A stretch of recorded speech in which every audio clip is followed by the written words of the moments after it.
up, Woodward? We are starting off your day with a brand new crew. Meet Broder. I can't control my arms sometimes. My limbs are just kind of flying. Detroit Kool-Aid. Fired up. Y'all got Kool-Aid I'm hot. fired up. But with the Wake Up Woodward crew, he's actually a part of the family. Flannel Sam. Ask me about my wiener. Okay. Along with JB and KG. Wake Up Woodward gets you all of your Detroit sports talk. Every morning, 8 to 10 a.m. Live on Woodward Sports. A show for Detroit, by Detroit, with people from Detroit. Tell Siri to set an alarm. Because it's time to Wake Up Woodward.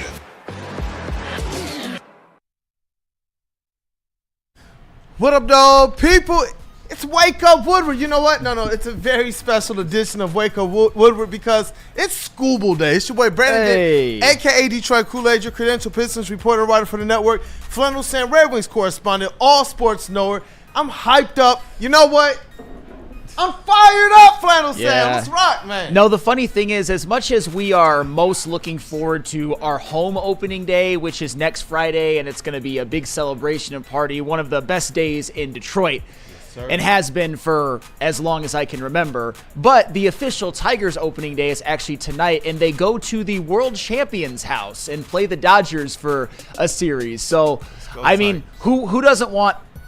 I mean, that's just cinema right there, because obviously we're excited about the Tigers, even though there are some concerns, but the Tigers get a chance to go up against Shohei Ohtani, Mookie Betts, et cetera, et cetera. It's going to be fun, and I can't believe it's tonight. It's a great day in sports. Look, man, I'm all ready already. I got my Tigers shades, got my Tigers hat.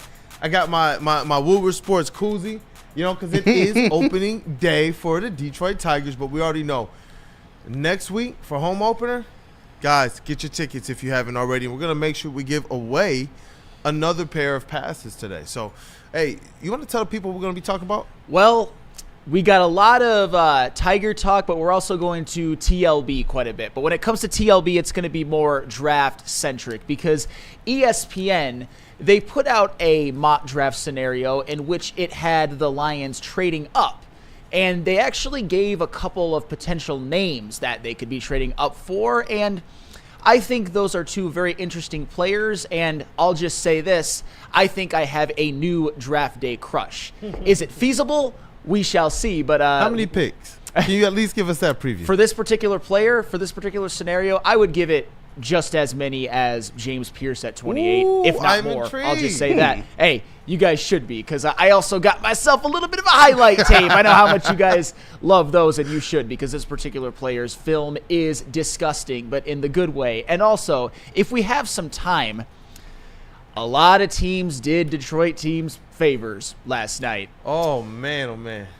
Hey, Kool-Aid, can you Yes, give sir. a nice thank you to LeBron? Do you have it in your heart to give you a thank you to LeBron? Listen, I told you, the older I'm getting, right, the more I'm appreciating exactly what he's doing. I'm looking out there like, you know what? I see you, old man. I see you. And you know what? Last night, yes, he definitely did some favors for Detroit, and obviously for his Lakers team that's been, in my opinion, revitalized since they got Luka. It just seems like the weight is off of his shoulders. And I know we're going to talk a lot more about it, but shout out to them because now those Detroit Pistons, they have an opportunity to move up to one of those spots down the stretch. But you know how they handle things. Hey. That once we thought they're going to be in it. They're going to be in contention for the 4th seed. I remember how crazy it sounded the first time it left my mouth. But I remember how crazy it was when I looked around and all y'all was like, yeah, we think so too. Absolutely. And look at them. Here they are. Hey, thank you to the Denver Nuggets. Thank you to the Los Angeles Lakers. And thank you to the Vancouver Canucks as well. Because as much as the Red Wings continue to sputter, they're still in this damn thing. And if they can beat Ottawa tonight, I might be pushing some crazy agendas. But we shall see. We shall see. JB, What's up? you got to do that Chappelle countdown for me just before we move on to these Detroit Tigers because those Pistons are in 5th. They're in 5th seed right now. You know, 1, 2, 3, 4, 5th. 1, 2, 3, 4, 5th. Let's Look, it's rock, all man. coming together. 5th seed It's all coming Pistons, together. A chance to move up again, and you know what? It continues to drum up that question of what is the better matchup. I know we're gonna get into it. Well, the reality here, one quick thing before we move on to the Tigers. Obviously, the Knicks matchup, That's one that I think all of us would be super excited about. But if you're a Pistons fan, and I certainly am, I think you should root for the 4 seed, no matter who you play, because that's home court advantage in the first round. That's game 1 at LCA, and it's right in the Pistons' grasp. I know that they have a lot of tough games going forward, but it's right there for them. Obviously, a 6 seed is fantastic. Then you look forward to a game 1, presumably at Madison Square Garden. But getting that 4 seed, getting home court advantage in the first round, you can't put a price tag on that. That literally means you don't have to win a road game in the first round and you can still advance. You'd have to sweep at home, but it's still, there's a reason why it's home court advantage. And you know what? This Detroit Pistons team, especially with these fans, you already know it's going to be rocking, but they've been one of the best teams on both sides of the floor since January 1st. So it's like you give them just that little bit of an edge with LCA rocking, because they've gone out there and they snagged, because it's already going to be rocking. No matter where they land, we know 6 seed is locked in. But we already know it's going to be rocking if they go out there and they snag home court advantage. Oh, my gosh. Like Rob Beer said, the Chevy Plaza is going to be electric. They tried to get it jumping for 3-1-3 day, and I saw the vision. The people were out there. They had a couple different tents, a couple different things you could do to win some prizes. And I was like, you know what? When it's playoff time, it's going to be epic. Like all the entrances, man, I've been going there religiously the last 4 seasons covering this team. All of the entrances are packed up minutes and minutes and minutes after the game. Just walking around the concourse and still seeing people walk in there doing first quarter and second quarter intermission. So I already know this thing is going to be on a completely different level. And it's good that you call that out, too, because they do. They have everything in front of them. And instead of worrying about what is the best matchup for you, why not just go out there and take what's right in front of you? That's what's worked so well for these Detroit Lions. We've said that they want everything that's supposed to be theirs. So if it's the 4th seed, matchup, be darned. Go out there, stand on business, and put in that work. This is what Detroit is. And they haven't been scared, man. They've just continued to reach the standard and go well above what even some of us thought was the expectation for this season. Absolutely. And Big Con 51, I never pulled for the Lakers so hard. I definitely understand that. Look, boy, I got an attaboy out of me for LeBron James this morning, so y'all know it's real. And he didn't even play a good game up until the 4th quarter. He was actually in danger of his 10-point streak getting snapped. I think he had 2 or 3 at the end of the 3rd quarter and no made field goals. But when the time called for it, he showed up, and Luka Doncic carried most of the offensive load for the majority of the game. But, of course, we got to start with these Detroit Tigers because they play their opening day game tonight in Los Angeles at Dodger Stadium against the defending World Series champion Los Angeles Dodgers. The Dodgers actually come into this matchup already 2-0 because they swept the Japan series versus the Cubs, which occurred about a week ago. And it's going to be tough. It's going to be cinema tonight, certainly, because you got Tarek Skubal going for the Tigers, the best pitcher in baseball, won the AL Cy Young last year, versus Blake Snell for the Dodgers, who won the NL Cy Young in 2023. It's a great pitching matchup. Certainly the Dodgers appear to be the better team on paper. Don't appear to be. They most certainly are, and they most certainly are the better team. I'm not going to sugarcoat things, but this is one of those that I keep forgetting. Let me make sure if it's a 3-game series or a 4-game series. But whatever, don't get swept. I'll just say that. Don't get swept. Hey, don't get swept. And you know what? There's a lot of energy, and there's a lot It's a 3-game series, by the way. At least take one, just for the record. Go ahead. Yeah, especially with the energy and the hype entering into this new season. I like the fact that this team started off hot last season, and I want them to have that same mindset. Obviously, it's going to be something where we're looking at these pitchers. And you got Tarek Skubal on the mound. It gives you an opportunity to go out there and win a game and start this season 1-0. Even if it's against the defending world champions, because that's how good, like Flannel Sam already told you guys, the best pitcher in baseball actually is. It's interesting. Last year, looking back at the conversations of people wondering where he was going to be, you know, everybody knew he would wind up in that AL, in that Cy Young conversation. But this year, all the conversation has just been that Skubal is the best pitcher in baseball. And you know what? Go out there and punctuate that with a dub tonight. I know that he's going to give Tigers everything that they need to get that dub. Yeah, and we all know that where the Tigers can match up with the Dodgers is in their pitching, because I think they can match up with darn near anybody. The thing, though, about the Tigers, and I'm going to relate this more to the season as a whole and also certainly the beginning, there are a lot of players and I mean a lot of players for the Tigers, or players that are no longer with the Tigers, they're at a lower level, that us as Tiger fans were really counting on being contributors from day one. And whether it's because of injury, a poor spring, etc., getting sent down to AAA, there's quite a list growing of players who are not going to be there to start the year. And it's concerning. I'll just say that. I'll just remind you guys of the list, because there are some new ones that have been added.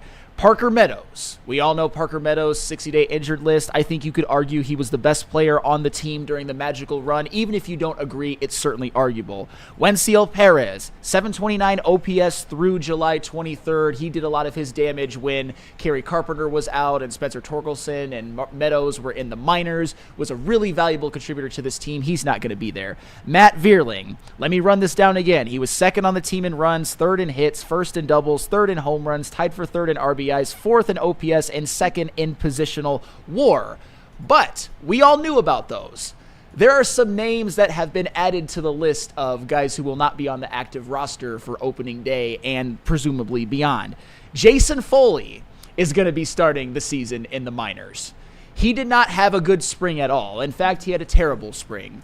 And he had some really rough stretches last year, but he led the team in saves. He was very valuable ultimately, even though in the playoffs he pretty much was out of the rotation. We all know about Jace Young. Jace Young is going to start the season in the minors. And the notable thing about him last year is that even though he only had 79 at-bats, he certainly didn't qualify. In those 79 at-bats, he did lead the team in on-base percentage. And we all know of qualified batters, that was Riley Green. Sean Gunther. And we know that the bullpen, so I'm not as worried about Gunther and Foley. It's going to be insulated because we know how good and talented they are, and they added Tommy Kahnle, obviously. But Sean Gunther, he had an ERA under 1 last year in 21 innings. He's not going to be there. He got sent to the minors. And finally, one that was just revealed yesterday, and I know that the heavyweights talked about it, and this is one that I strongly disagree with, by the way. I just buried the lead right there. Justin Henry Malloy is going to start the season in AAA. And he was somebody that I was really excited for and counting on to potentially DH sometimes, maybe hack it as a corner outfielder, maybe even some first base reps. I know he was practicing at it in a spring training, but he's not going to be there. And Justin Henry Malloy, just to remind people who may have forgotten, I don't think you guys forgot, but just a friendly reminder because it's such a beautiful number. In the playoffs last season, Justin Henry Malloy had a 1.477 playoff OPS in 8 at-bats. He was, on a per at-bat basis, probably your best postseason hitter. By the numbers, he was your best postseason hitter. So the point that I am trying to make with all of this is that there is a lot that is not going to be there for the Tigers that we had kind of counted on. And certainly when it comes to positional players, most Tiger fans believe that Scott Harris and Chris Ilitch did not do enough to add positional players in the offseason. So it's going to be tough considering you're not going to have Justin Henry Malloy at the beginning. You're not going to have Parker Meadows. You're not going to have Matt Vierling. You're not going to have Wensiel Perez. You're not going to have Jace Young. It's going to be tough. But do you know who you are going to have? Mr. Ryan Kreidler, which drives me absolutely insane. I understand what's going to be touted is that Ryan Kreidler gives you positional versatility just in terms of defense. He can play shortstop. He can play third. He's even trying to hack it as an outfielder. I understand that, but Ryan Kreidler's career OPS is 405. 405 in 150 at-bats. So that is a move that I strongly disagree with, and I hope that it works out, because if I see Ryan Kreidler out there go 0 for his first 10 and the Tigers lose one of those games maybe by 1, I'll be thinking, why is he here? Why is Justin Henry Malloy not here? I don't care if he can't field like Ryan Kreidler can. I don't care. Ryan Kreidler has been arguably the worst positional player in all of baseball the past couple of years. So it's going to be tough. There's a lot about this Tigers team that I believe in, but the cupboard is going to be a little bit more bare to start the year than I think a lot of us had anticipated, even as shortly as a couple weeks ago. Yeah, and then this is where the question is, because strategy-wise, obviously they're going out there to win the game. What is the keys for you for the Detroit Tigers to go out there? Obviously, Tarek Skubal standing on his head is something that we all do expect, and it gives the Detroit Tigers enough pitching support to go out there and manufacture just a few runs to be able to hopefully pull through with a victory. Well, all right, so this is where I want to transition to be a little bit more hopeful, because You're pulling out your Javi jersey, aren't you? No. no, I am not. He is not part of my hope. But the list. I don't think he's anybody's hope, to be honest with you. Here's what I will say, though. The list of players for the Tigers that I believe in, and I think a lot of Tiger fans believe in, and if you don't, you should, is also fairly long. I believe in Tarek Skubal. Obviously, I think we all do. We all should. I certainly expect him to repeat as maybe not repeat as a definite Cy Young winner, but be in the conversation. I believe in Jack Flaherty. I believe in Tyler Holton. I believe in Reese Olson. I believe in Will Vest. I believe in Tommy Kahnle. And yes, I believe in Jackson Jobe. I think he's walking into a great situation, as talented as he is, with Chris Fetter, with the starting pitching rotation that you don't need him to be the number one. Heck, he could probably be the number 4 at this point and just not have that much pressure on him. I think Jackson Jobe is going to have a great year, and I believe in him certainly. When it comes to positional players, I believe in Riley Green. I believe in Kerry Carpenter. I believe in Gleyber Torres. I think a big X factor for this team is Colt Keith. Broder, our very own Matt Broder, he's been somebody that I've seen in the chat lately, and also he said it back when he was on the show that he sees a batting title in Colt Keith's future. I don't agree, but I hope that Broder's right. And if Colt Keith takes a leap this year, maybe gets his power numbers up a little bit, that can help offset Matt Vierling missing some games, Parker Meadows missing some games. So that's why I say that Colt Keith, even though I don't believe in him as much as Carpenter, Green, and Torres, he could be a big X factor, and he could ultimately be one of the most valuable players on the team if he takes that step offensively. Yeah, and that's where, I do agree with a lot of what you're saying here, because even though a lot of us were hoping they would take a big swing for, one Alex Bregman, and they did, but ultimately they would not cave to all of his demands. The one thing that I know was consistently reported on this show and presented were all of the different options that you could go to be able to bring in those positional players to bolster this team, and it wouldn't break the bank. Because effectively, if you're talking about Chris Ilitch and this team and how they've traditionally spent money, then you know that if you're going to bring something to the table, it's going to have to look like that. And so it does come away, now that they have these injury issues, a little bit hollow their offseason, when you could have gone either route. You could have gone the cheap route, you could have gone the expensive route, but you kind of swung and missed, and now you put yourself in a position to where you're going to put a lot of stress on your pitching to start the season. We talked about this. When you talk about Broder, that was one of the things we talked about last year, is how much stress is on these pitchers knowing they have to go out there each and every game and effectively pitch perfect. And that's the component of it. It's like, we want these batters to get healthy, but are the pitchers going to make it that far? We saw that last year. It was a little bit of a breakdown, and they reloaded in a specific way. And that's where, I wanted to get your perspective on it, because it's like, man, there seemed to be a couple cheap moves they could have done to be able to give themselves a little bit more in the depth department. Well, I think I agree with that, but I think that the Gleyber Torres move was a cheap move that actually will help this team. They should have done more, don't get me wrong, but right. I think that'll be huge. That's why I said that I believe in Gleyber Torres, and we'll see with Manuel Margot. I don't think Manuel Margot is anything special, but at the beginning of the year, you're going to need him, and if he can give the Tigers the best of Manuel Margot and not give the Tigers what he gave the Twins last season, then that could be valuable as well. You mentioned the pitching. Obviously, when Jackson Jobe or Casey Mize is your 4th and 5th starter, that's huge. Or even battling for a spot, that's huge. That just shows you how deep that this pitching rotation is. You've got Tarek Skubal, who's the best pitcher in baseball. You got Jack Flaherty, who had the best stretch of his career with the Tigers, came back, gets to be with Chris Fetter again. You've got Reese Olson, who, if he's healthy, I think he could have a great season. You've got the bullpen, which I still believe is potentially the best in baseball. But also, a couple more keys for the Tigers in terms of how far they're going to go. And this is something that the heavyweights, particularly Spencer, mentioned last night. Shout out. I thought it was kind of funny, but it's actually very prophetic in a lot of ways. It could tell a big story about the 2025 Tigers. The Tigers are going to need someone or someones to be back, whether it's Spencer Torkelson, whether it's Javier Baez on the offensive end, or whether it's Casey Mize as a pitcher.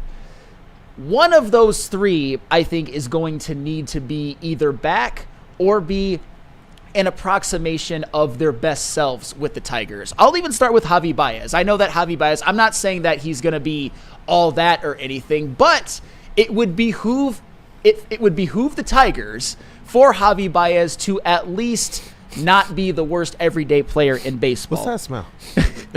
JB, are you smelling a jersey watch about to I be believe born? so. I believe we're on that same train as well again, Flannel. So another jersey watch? All right, I'll get a Javier Baez jersey if he has an 800 OPS this season. No, But it's 800. That's steep. That's why I said 800. But what if?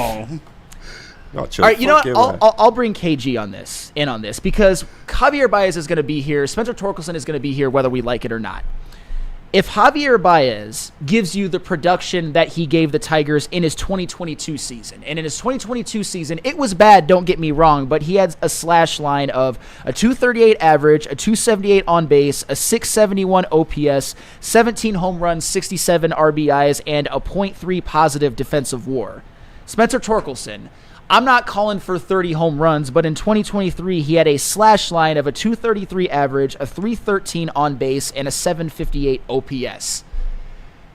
Do you have any confidence whatsoever that either of those players can give you the best of what they've been as Tigers? And if they do, how big is it for this team? You've been one of the most vocal on this one. I have way more confidence in Spencer Torkelson Fair. being able to make that leap than I am Javi Baez at this point in his career. And not to keep piling on Javi, because I know it's fun. You know, we get our shit off. And rightfully so, he's been bad. But, you know, I just, at this point in Javi's career, there's not much that he can really do, especially seeing that his defense has dropped. That was one area that I thought, well, at least you got him on defense. But in recent years, his defense hasn't even been plus defense.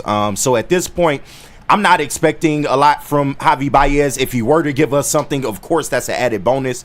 But when you just look at the improvements that Torque has made during spring training, he appears to have fixed some mechanics in his swing. He appears to be more, not to say that he was uncoachable or anything, but he appears to be more open to, you know, making adjustments in his own game. And it looks like it may have paid off. Of course, you need to see it against regular, everyday MLB pitching. But if he can come in and just be any semblance of power for this Tigers team, I think that goes a long way. Although he probably won't play every day, you know, he's defensively limited as well. But at this point, you don't have many options with Justin Henry Malloy being, you know, sent down to AAA and all the injuries. You kind of have to make do with what you have. But at least with Torque, I can make the excuse that he's still on the younger side of his career. You know, maybe there was just some things he needed to work out mentally and with his physical game, and hopefully you can see those dividends. Yeah, and you mentioned a word there too, defensively, and I know Broder in the chat, he believes that their biggest weakness is going to be defense, especially in the infield. I know man. Let's talk about more of these Tigers, you know, in Oh, this next segment.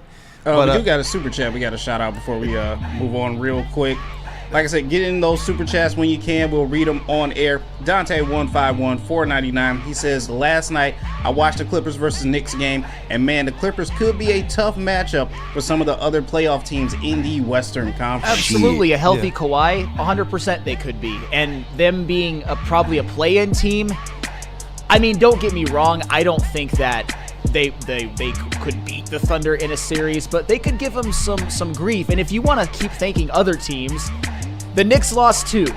I don't think the Pistons are going to catch the Knicks for the 3 seed. Don't get me wrong, but hey, if the Knicks can go on a little bit of a losing streak, you just never know. Yeah, you want the mojo to be, trending in the right direction for the Detroit Pistons as you get closer to these NBA playoffs. And if they're the team that's hot going into the playoffs, that's what you want to see. You love to see it. And the Pistons, I don't think anybody wants to catch them. You talk about the Clippers in the West. I don't think any of these teams want to catch the Pistons in the East, especially if you have aspirations of a long playoff run, because the Pistons are going to beat you up. Yeah. They all know that. It's going to be a dogfight every single game with those Pistons, man. Whew. Buddy's Pizza has been serving the original Detroit-style pizza since 1946. 79 years later, they have 22 locations in the state of Michigan. And fans can still visit where it all began on the corner of 6 Mile and Conant. Sign up for Buddy's Rewards to earn points on every purchase and receive exclusive promotions. Download the Buddy's Pizza mobile app and start earning today. Add some Detroit style to your next meal. Save 10% off your entire order using promo code 10MEAL. That's the number 10, MEAL, Buddy'sPizza.com. Walk into any Lady Jane's Haircuts for Men today. Open 7 days a week. Sit back, relax, and enjoy precision haircut, scalp massage, hot leather neck shave, and hot towel treatment from one of our talented stylists. Step up your game this season and take advantage of our $20 haircut special. Scan the QR code and get your coupon today. Lady Jane's Haircuts for Men, the ultimate haircut experience. Open 7 days a week. Walk-ins always welcome. Lady Jane's Haircuts for Men, it's wicked awesome. Big injuries, big news. Twice a week, Dr. Jeff Pierce from Michigan Sports and Spine joins Woodward Sports Network for the Injury Insider Report. Big D Energy Tuesdays at noon, and Ermanni and Edwards with Maz Thursdays at 3:30. Get expert analysis and in-depth breakdowns on the latest sports injuries from the man trusted by top athletes in the community, like D-Mac. Whether it's the Lions, Pistons, Tigers, or Red Wings, Dr. Pierce talks us through it all. Don't miss the Injury Insider Report with Dr. Jeff Pierce, your go-to source for understanding the impact of injuries on the games and players we love. Only on Woodward Sports Network. Scan the QR code on the screen or go to MichiganSportsandSpine.com to see if Dr. Jeff Pierce can help you. Feldman Chevrolet, Michigan's #1 Chevy dealer, is kicking off the game with the best prices on all cars, trucks, and SUVs, like this 2024 Silverado for just $296 a month, or this 2025 Equinox for as low as $371 a month. Our locations in Novi, Highland, New Hudson, Livonia, and Lansing means we have the perfect Chevy right in your backyard. Get the home team advantage every day at Feldman Chevrolet, Michigan's #1 Chevy dealer. Head to WoodwardSports.com and click on Shop. Get the latest in Detroit sports apparel and exclusive Woodward Sports gear. WoodwardSports.com can get the whole team outfitted. Love the Pistons, Red Wings, and Tigers? We got something for you, too. Shop online at WoodwardSports.com. Fitness that fits your budget. No matter where you are, there's a Planet Fitness close by. There are more than 50 in Metro Detroit and thousands more throughout the world. At Planet Fitness, you'll experience a squeaky clean gym that has tons of equipment, friendly, knowledgeable staff, and a totally judgment-free atmosphere. Did you know that all Planet Fitness memberships include fitness training for no extra cost? Want all the perks? Upgrade to the PF Black Card and enjoy use of amenities such as unlimited use of the Black Card spa featuring hydro massage chairs, and total body enhancement and more, along with access to over 2,500 locations worldwide and unlimited guest privileges. For more information or to join today, visit your local Planet Fitness or planetfitness.com. What up, though, people? Welcome back. It is Wake Up Woodward, and it is the first day for Detroit Tigers baseball. They are out on the West Coast facing the champs, man, the Dodgers. And we got Scuba on the mound. I know it's going to be a dynamic pitching matchup, but what does any pitcher need behind him? He needs good defense, and I know that that's a major concern. You've talked about it this morning, Flannel Sam, and I know it's been a big concern of yours as well. I know it's been a big concern of yours. You've been the one, KG, continuously saying that defense matters for these Detroit Tigers. And now we're sitting here in a situation where even if we think Scuba can get one done, you got to feel for some of these other pitchers who might not get the run support or the defensive support, man. Yeah, it's going to be tough sledding, at least to start the year. Like Flannel alluded to earlier, maybe later in the year, once you get some of your guys back, it won't be as bad. But just coming out the gate, you're putting a lot of pressure on those people in the infield to be able to make plays. And then where you're at the plate, you need to be able to drive in runs because we know this team lacks power. That's something that I've been harping on about this team. If you add 1 to 2 power bats to this lineup, I think this Tigers team looks completely different and maybe can threaten for the AL and possibly like the AL as a whole. But it is what it is. You got to make do with what you have currently. And do I think they can do it? Yes, but it's not going to be easy. And I hope that AJ Hinch will have these guys in the right positions, which I know he will. He plays the matchups very well. And you just got to, try and get through these couple months until you can get some of your guys back. Can I say something? Because I'm the guy who doesn't care about defense, obviously. Yeah. Right? You made that known last year. And he caught me subtweeting. And for the record, it's not that I don't care about defense. I think if you think it's as important as pitching and hitting, you're out of your mind. Oh, but that glove, though. No, Anywho, it matters, though. Of course it does. But here's my point. That glove can be sexy sometimes. It can. A lot of people might disagree with this. I think their infield defense is going to be fine. Oh, my God. Oh. How could you say that? Here's why. If you put out an infield lineup of Torque at first, Colt Keith at second, Trey Sweeney at short, Javi at third, I don't think that's this horrific defensive infield that everybody's thinking.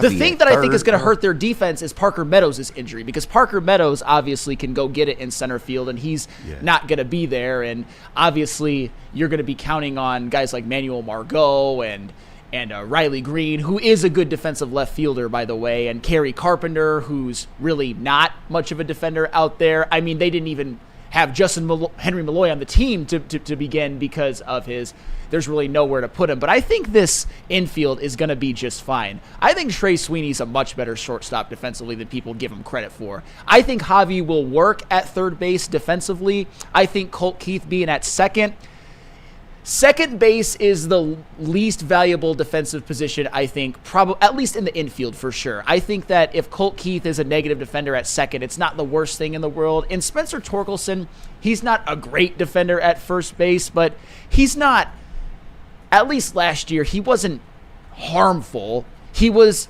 a little below league average. That's arguable, but a little below league average. But my thing is always, if the Tigers hit, which is a big if right now, considering the injuries and some of the players that I just mentioned, I think that they'll be just fine regardless. But I think their infield defense is going to be better than people give them credit for. And Sam, I mean, I don't completely disagree with you, but we need to see some things from certain players. And I agree. It would be different if the Tigers had a lot of pop in their, batting lineup, because at that point you can just outscore teams and just fuck defense. Damn it all, 8-7, 9-8, whatever we got to do to get the dub. But the fact that you don't know what the consistency of the offense is going to be, I think the infield defense is that much more crucial, because you got to keep people off the base paths. And if you can't do that and you just letting people drive runs in and you're not able to go match that on the offensive end, that's going to create problems, man. And that's been the Tigers' issue for a while. That was the big issue last year. It wasn't the pitching.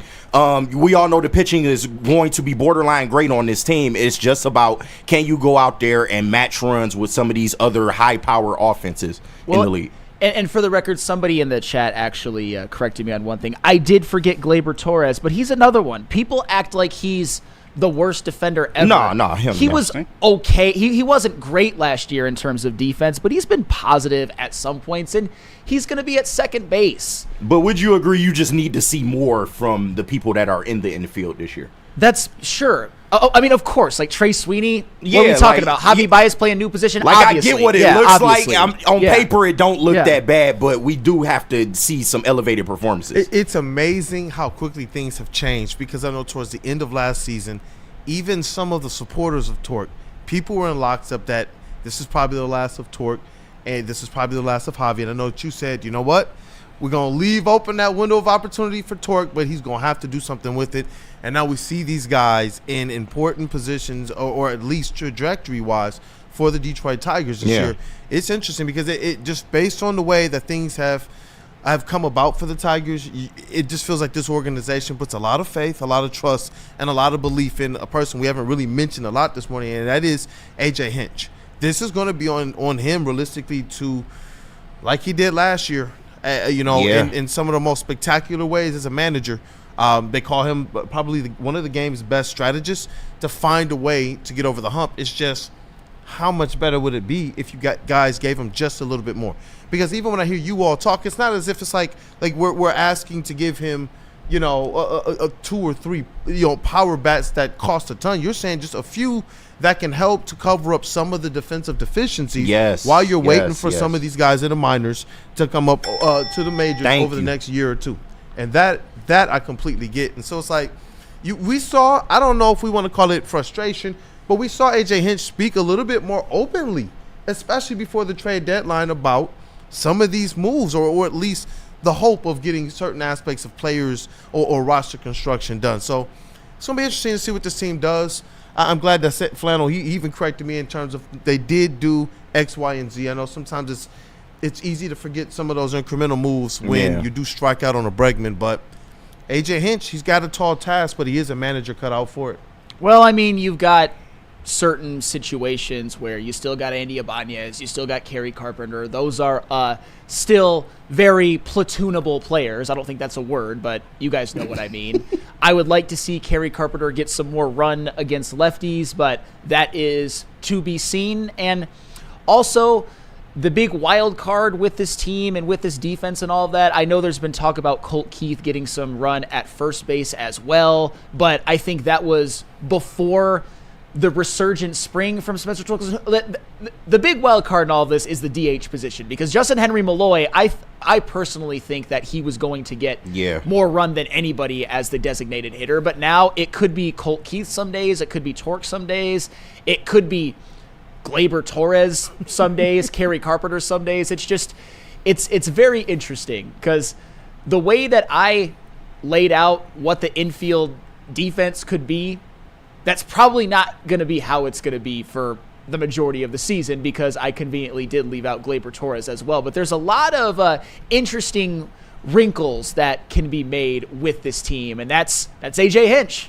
Bullpen as well, by the way. Bullpen as well, because there's a lot of talent in that bullpen, and it's on A.J. Hinch, too, to use those guys correctly, and he's shown an acumen for that. Yep. Most certainly down the stretch when they didn't have starting pitchers, except for really Kiter Montero, kind of, and Tarek Skubal was obviously the best.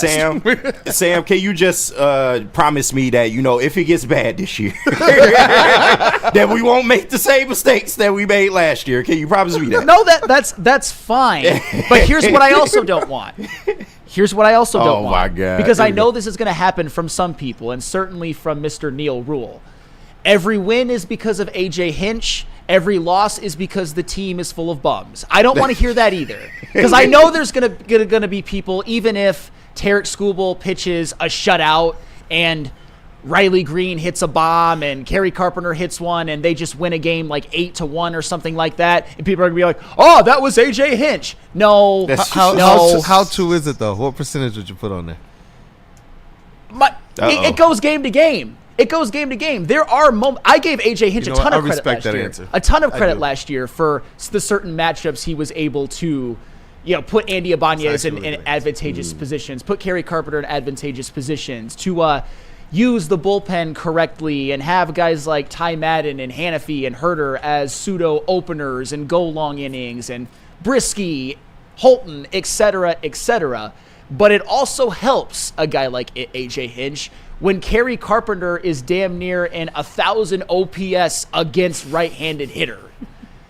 A.J. Hinch puts Kerry Carpenter in the positions, but it helps that Kerry Carpenter is elite at hitting right-handed pitchers. Not good, elite. Kerry Bonds. He literally is. From the right side, he is. He is. I would like to see him get some more lefty at-bats, though, just so we can maybe start, pushing him towards being a switch hitter, because this team desperately needs that. Him being handicapped to just right-handers it's an impediment to this team. Sometimes I wonder how much of it also is just reducing his usage to try and keep him healthy too. Yeah. I know it could be that. It could be that. Man, and that's unfortunately that's another wild card, because We already see what's going on with a myriad of injuries, most notably Parker Meadows. But you can't lose him. Riley Green has had an injured past. Although last year he played 137 games, Yeah, which he was way better last year. But he still had an IL stint. Kerry Carpenter, we all know, missed almost half the season.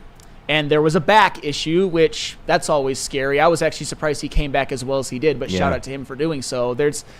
Health is going to be a huge question mark with this team. And I'll tell you what, I am a Riley Green stan. No, we unlike know. anybody here. We know. I know, right? You guys are surprised to hear that. But if Riley Green lays out for a fly ball, I'm going to be like, and then when he gets up, Yeah. And it's like, don't ever do that again. right. Let But one fall. he's going to. Let one fall for one base hit before risking an injury. I'm almost at that point. But anywho, I know that you want to. We got to get into these predictions, and JBSmooovv snagged some of the odds as well from Caesars. Okay, but perfect. Just real quick, Scoob will put out that letter, Dear Detroit, and I'm not going to read the whole thing, but this portion of it, man. It just hit something different. And if you haven't gotten an opportunity to see it yet, definitely. There you go. I almost JB, watched it this morning. Cooking. He said, Detroit is a sports town and a slept-on city. You don't understand this place or the people in it unless you've been here. The grit and the grind, the hustle and the attitude, the culture and the authenticity, but also a community where neighbors take care of each other and lift each other up. I felt it more than ever at the end of last season. The way you all showed up and created an electric atmosphere made me feel so proud to be part of this community. It's a new era of Tigers baseball, and we're building something different. A new standard has been set, and we're about to clock in like the blue-collar people of this city. So say what you want about us, about Detroit. We have unfinished business, so let's run it back. Pay that man! Oh, Please. my gosh, pay that man! Hey, Scoob got me fired up. I will say this, though. Tarek Skubal at many times last year was non-committal-ish when asked about contracts and whatnot. This is very much committal, obviously in the figurative sense, because we know that he's going to demand a very large extension, and whether or not he's going to get it from Chris Ilitch is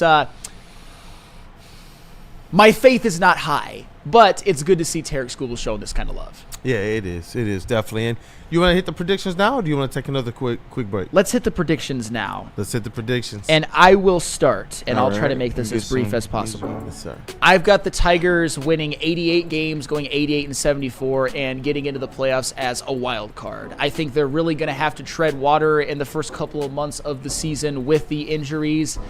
And I think they will do just about that. Use their pitching, use a MVP candidate season from Riley Green to keep their head above water, to keep them about 500 until June, and then that is where they really make their run. So give me 88-74 and a wild card berth for the Tigers, officially on wax. Listen, I'm drinking the Kool-Aid, man. Of course you are. I'm drinking the Kool-Aid. Hey, I wouldn't expect anything less. 91 wins for me. 91. Let's go, Detroit. All right. Okay. There was something about how they ended the season last year, and I know they're dealing with some injuries right now, but I do believe in this pitching staff. I do believe in AJ Hinch. I do believe in Federer. I do believe this team is going to have some stretches of good baseball that's going to bolster them. I'm knocking on wood. I don't foresee them cratering like they did towards a certain portion of last season. I think that's going to better bolster them as they get more and more healthy after the first couple months of the season. Ooh, 91. 91. KG. Hey, this is tough, man. You don't know how bad I wanted to come in here and say 90. Because contrary to popular belief, I see you shot in there. I said this team will win 84 games last year. They ended up winning 86. And for somebody that didn't believe in the young talent, I had to make Neil Rule raise his win total from 74 to 78. But with all that being said, I think they are, I hate to say it, I think they destined for a slow start. To start the year, and it's not their fault. It's just this injury bug is kind of deep, man. It's cutting into your starters. It's cutting into your depth a little bit. Give me 87, man. I'll take 87 because, like you said, Kool-Aid, toward the end of the year, it might be a different story. I do expect that if they're at a certain point in the season, I do expect them to be active in the trade market again this year.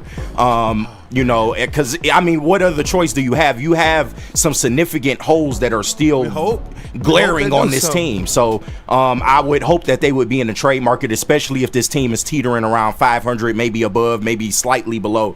But give me 87, man. 87 wins. Man, let's rock. And a wild card. Let's rock. Wild card. Okay. I'm glad you clarified that. JBSmooovv.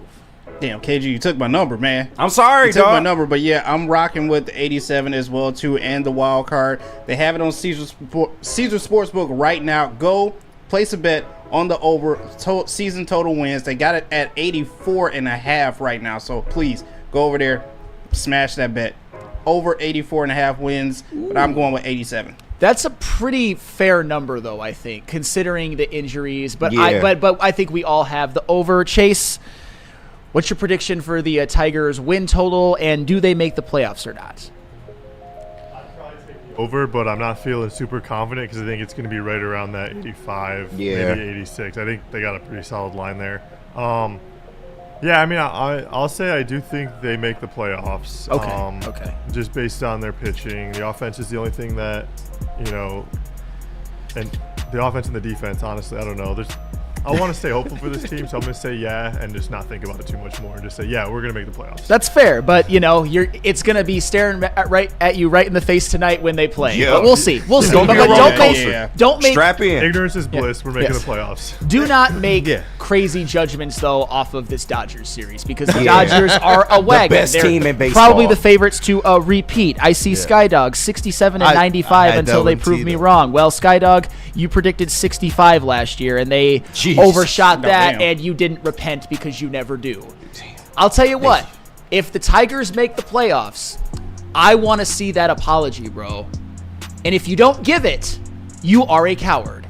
Damn. Give me that apology if the Tigers make the playoffs. And if they don't, if there's 67 wins, I will kneel at your feet. I will invite you into the studio and kneel at your fucking feet. Damn. But if they make the playoffs, if they exceed this win total, I want that apology in the chat as loud as the disrespect. You all demand it of me all the time. I demand that of you. Because I think you're actively rooting against this team, just to be right. Sky Dog, what you willing to put on it, brother? We've seen Flannel Sam buy jerseys.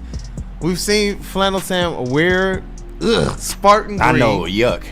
What are you willing to put he on a loved Sky it. Dog if they go beyond your win total? Yeah. Shout out what Willie I'm B in the chat. He said 85, so. 85. I don't hate that Shout out number. Willie. Yeah. I don't hate that number. I hate to see him win less games, even though Yeah. it's one less game than last year, but yeah. And I'm also worried that 85 might not get him in, but we'll see. We'll see. But that depends on a lot of different factors. Yeah. But coming back, we got to talk the draft because there's a prospect that is my new crush. The ESPN has they don't have the Lions taking him. In one of their mock drafts, they have the Lions trading up and having this particular guy as a potential target, but they have another potential target as well, which we are going to discuss. But tell us about merch. The merch? Yes, the DMAC merch is still up on the store right now, although it is going very, very fast. So do yourself a favor, head over to woodwardsports.com, click on that shop tab. DMAC Day was yesterday, but you know we still have stuff available. DMAC's Turtle Boxing Club, and also the I Saw DMAC Turtle Claw hoodies, t-shirts as well too, all available for you, but for a limited time only. Head over to woodwardsports.com. All you got to do is click on that shop tab. How do people feel about getting a Planet Fitness membership for $15 a month? How do they like working out in a clean and spacious gym that's filled with equipment for every workout? And how about free fitness training in the judgment-free zone that leaves them feeling energized all day long? Join Planet Fitness today with the free PF app, online or in club, and start getting that big fitness energy for $15 a month. Listen, I'm not sure who, but somebody let the Tigers get hot. The Detroit Tigers are locked and loaded for another great summer in Detroit. And it all starts downtown at the biggest home opener party in the city. Join Woodward Sports at Grand Slam Festival as we take over the Detroit Opera House parking lot. A big-ass tent for a big-ass Detroit party. Get your tickets now at GrandSlamFestival.com or follow Woodward Sports on X and IG for your chance to get in for free. Party across from Comerica Park and hear the roar as the Tigers take the field for the first time in 2025. DJs, food trucks, bartenders, live broadcasts, and more. See you for the Tigers' first home game of the season, April 4th at the Grand Slam Festival with Detroit's biggest party animals, Woodward Sports. Stop searching for a vehicle and start finding one. Les Stanford Chevrolet Cadillac makes it easy. We harness the power of multiple dealerships and own the biggest selection of GM brands in the area to get you the car you need. With the Les Stanford Group, you'll have access to 4 different dealerships, providing you with more makes, more models, and more choices. We're connected to more than 1,000 vehicles, and with so many high-quality CPO vehicles available, you'll find new car quality at pre-owned prices. You can start and end your search at lesstanford.com today. At Lady Jane's, we take the trial of getting a haircut. Our talented stylists will deliver an industry-leading haircut, a relaxing scalp massage, my favorite, that hot lather neck shave. Why is it your favorite? And a hot towel treatment. Because it's thick and wet? Hey, yo. Listen, they're open 7 days a week. Walk in anytime. Lady Gushing. Jane's haircuts for fit. It's wicked awesome. What up, though, people? Welcome back to Wake Up Woodward. Man, I love the WUW Crew, man. Shout out to our brother Matthew Broder, who's been in the chat this morning, and appreciate all of your support. Shout out to that dude Justin as well for everything he's doing for the show. We got Kavasier Chase in the building. This elite booth. We got Detroit's #1 draft pick KG in the sound booth. We got Woodward Sports MVP in the TD booth. You already know Kool-Aid and Flannel up here on the desk. And the Detroit Tigers, they kick off the season at Terry Scuba on the mound tonight against those LA Dodgers at 7. And you know what? Primetime Tigers. Yes, sir. 7 o'clock Tigers on ESPN. So tap in with those Tigers. And like Flannel Sam said, no full season judgments off of tonight, man. No. Let these Tigers get and into I know a you groove. guys won't do it. It's just that the Dodgers are a wagon. They are. But you got Scoobs on the mound. Absolutely. And whenever he up there, let the chips fall where they may. And don't get me wrong, Blake Snell's a really good pitcher, but I think Scooble is like a whole league above him. Yeah. Tarek Scooble is much better than a Blake Snell, but Blake Snell's formidable. And you could also say that the lineup he's facing is worse than the lineup that Scooble is facing. So it's going to be a fun matchup. It's probably going to be the most fun game of the series, and it's one that, as a Tiger fan, we expect to win. They expect to win. Scooble's going. You expect no more than 1 earned run out of him. That's a lot of pressure, but he's the defending Cy Young winner, so he's built for it. Unreal. Let's rock. And you know what? We got a TLB, KG. Talk Lions, bitch. hey, I like how the music stopped right when I did that, right too. Yeah. Bitch! Let me clear my throat. Hey, you know what? We got to talk Lions. ESPN, they had this mock draft. It was pretty interesting because I know if they didn't trade for an edge rusher, we started to kick around why not trade up in the draft for potentially that pass rush help. And ESPN, their suggestion for the Lions, their prediction, is a trade-up scenario, Flannel Sam. Absolutely. And before I get to that, I just want to give Skydog this much credit. He says, Sam, for real. I've talked a lot of smack. I'll give him credit for standing on business. Sam, I'll do that, but at the same time, Chris Ilitch owes the entire state of Michigan an apology. If Scooble leaves while Baez remains a Tiger, I don't hate that at all.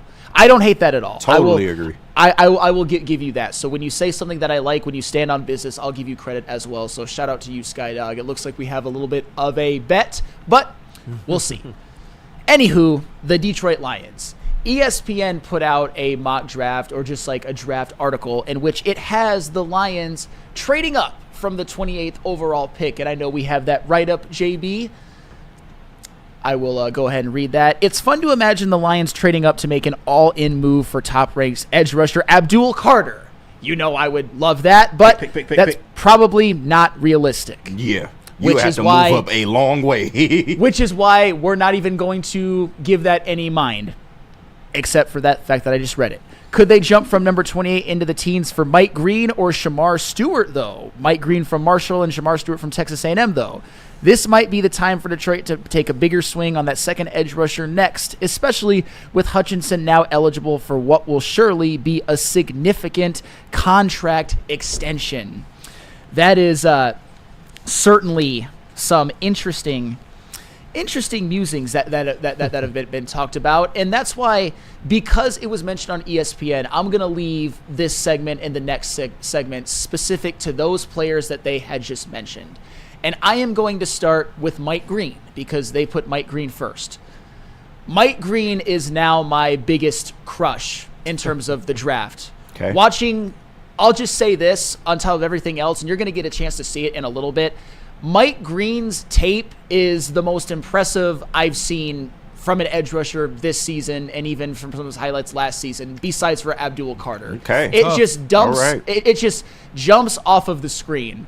And I think his tape is even more impressive than James Pierce Jr.'s, and we all know we already went over that, and James Pierce Jr.'s was very tantalizing as well. Mike Green, I would absolutely be in favor of the Lions trading up for. Mike Green, to me, is as perfect of an edge rusher prospect as you're going to find in this draft, other than, of course, Abdul Carter, who we all agree is unrealistic. And Mike Green may be unrealistic, too. You'll probably have to trade up into the early teens, but because it's being mentioned, because we've seen Brad Holmes make these type of swings before, I am going to give you the why and then pass it around to my guys. Mike Green, you know how I feel. I want production. I want the PFF metrics. I want the talent and the combine stuff, and I want the tape. Mike Green has that all in droves. Production. Mike Green only led the entire bleeping nation in sacks and tackles for loss. And I understand he did it at Marshall, so that's a caveat, but let's check the tape back in just a couple of minutes, and you'll see that it's very impressive regardless of the competition. And some of those teams you see him doing work against might include some powerhouses, including one, Ohio State. The PFF metrics, 92.4 overall grade, second in his class of edge rushers. Pass rush grade of 91.4, run defense grade of 90.2, 20.2% pass rush win rate, which anything above 20% is absolutely spectacular. And for reference, James Pierce Jr.'s was 23, to compare prospects a little bit. And the thing about Mike Green as well is that his 2023 metrics and his season, he didn't play as many snaps, but he also had a PFF grade of over 90 in 2023, even though his counting stats and his snaps played were not nearly what they were in 2024. Now let's talk about Combine and Pro Day. Mike Green did not participate in all drills in the NFL Combine, but he did do the bench press, and his 28 reps at 225 pounds ranks second amongst all edge rushers in the Combine.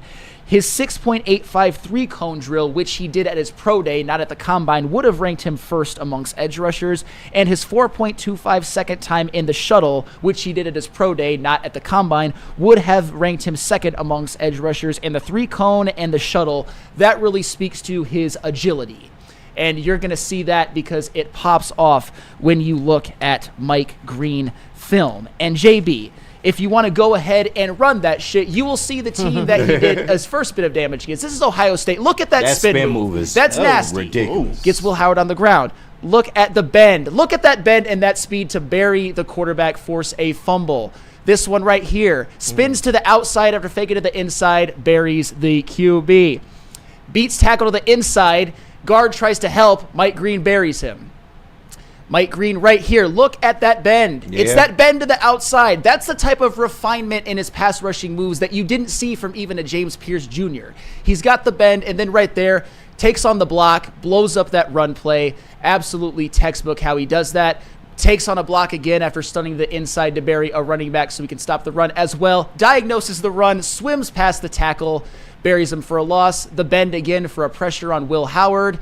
Inside, buries the tackle. Swims to the outside, meets his fellow defensive lineman at the quarterback, and then this one was just a pressure against Ohio State. And that is the end of Mike Green film. But when you look at Mike Green, this is what was so impressive about his film that I think makes it more impressive than a James Pierce Jr. Mike Green's got the bend. Mike Green's got the moves. Mike Green's got a spin move, which he showed a couple of times. Mike Green's got a swim move, which is effective. And did I mention that bend? How many times, like right there, for example, and then the speed at which he gets to the quarterback after he buries these tackles like they're his bitches is, it's tantalizing. I think he is as perfect of it, like I said, as perfect as an edge rusher prospect as you're going to find in this draft other than Abdul Carter. And unlike Abdul Carter, Mike Green, if the Lions were to decide to make a big swing, maybe Mike Green would be available in the early to mid-teens. And if this happened, I would be lathered up running down Woodward. I will just say that. Damn, lathered up. A streaking yes. Flannel Sam all lathered up in Honolulu blue I don't know if butter. I like that. Yeah, I don't know. Hey, remember that day? We were like, is that flannel running down the street? I don't know if I want to remember that day. Listen, but when you go into those interviews and they ask you, about your strengths and your weaknesses, and you go and you say, well, really, this weakness is really a strength because of this. Yeah. When you look at his draft profile, one of his weaknesses is he plays so hard that he occasionally runs out of gas. And that's something where when you look at the tape and you look at how physical he plays, how violent he plays, how disruptive he plays, when you think about pairing him with this defensive line, with this room, with Kelvin Shepard, a.k.a. KG over there in the sound booth, with a Dan Campbell in that grit, hey, you know what? They'll work out the stamina stuff. Yeah. That's on the organization to help with the development.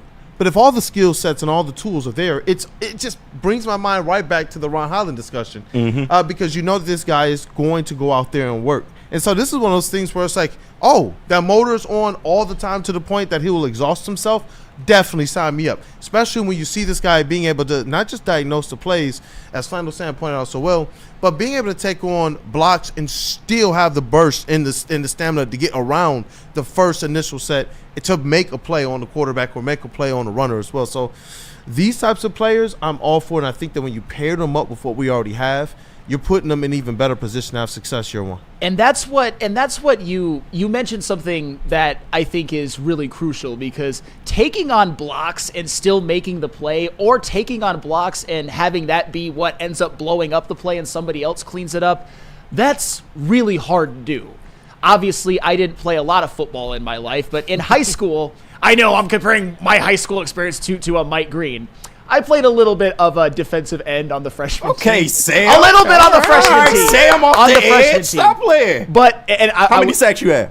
None. I was terrible. I was absolutely awful. But one of the things that we did as far as drills are taking on blocks. Yep. My thing was, you can take on the block all you want, but you can take on the block and the block still be successful. You can, meet the pulling guard or the tackle right at the point of impact, but the running back still goes shooting past you.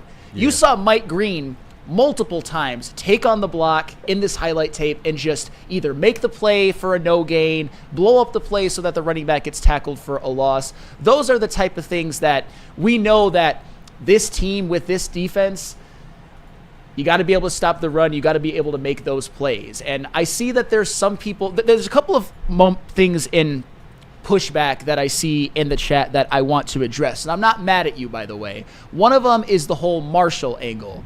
I'd be more concerned about that if you didn't see Mike Green's refinement on tape and you didn't see the fact that he was literally the most productive edge rusher in the whole bleeping nation. You don't do that by accident. You don't have that spin move that bitches Ohio State tackles, by the way, by accident. You don't have that kind of bend by accident. Obviously, you have some God-given skills that give you that ability, but that's something where you have to learn when to do it, how to do it, and you saw Mike Green use his speed and his bend at just critical moments to where he has just even like an inch on a tackle. Couple seconds later or less, he's just at the quarterback meeting him for a sack or a pressure. It's absolutely beautiful. Flannel loves the bend. Yeah, he does. And shout out to Hoof Hearted in the chat. He says, Sam Edgelord Flannel. I was not that. You have set the chat ablaze, man. I even see Xavier D in here as well.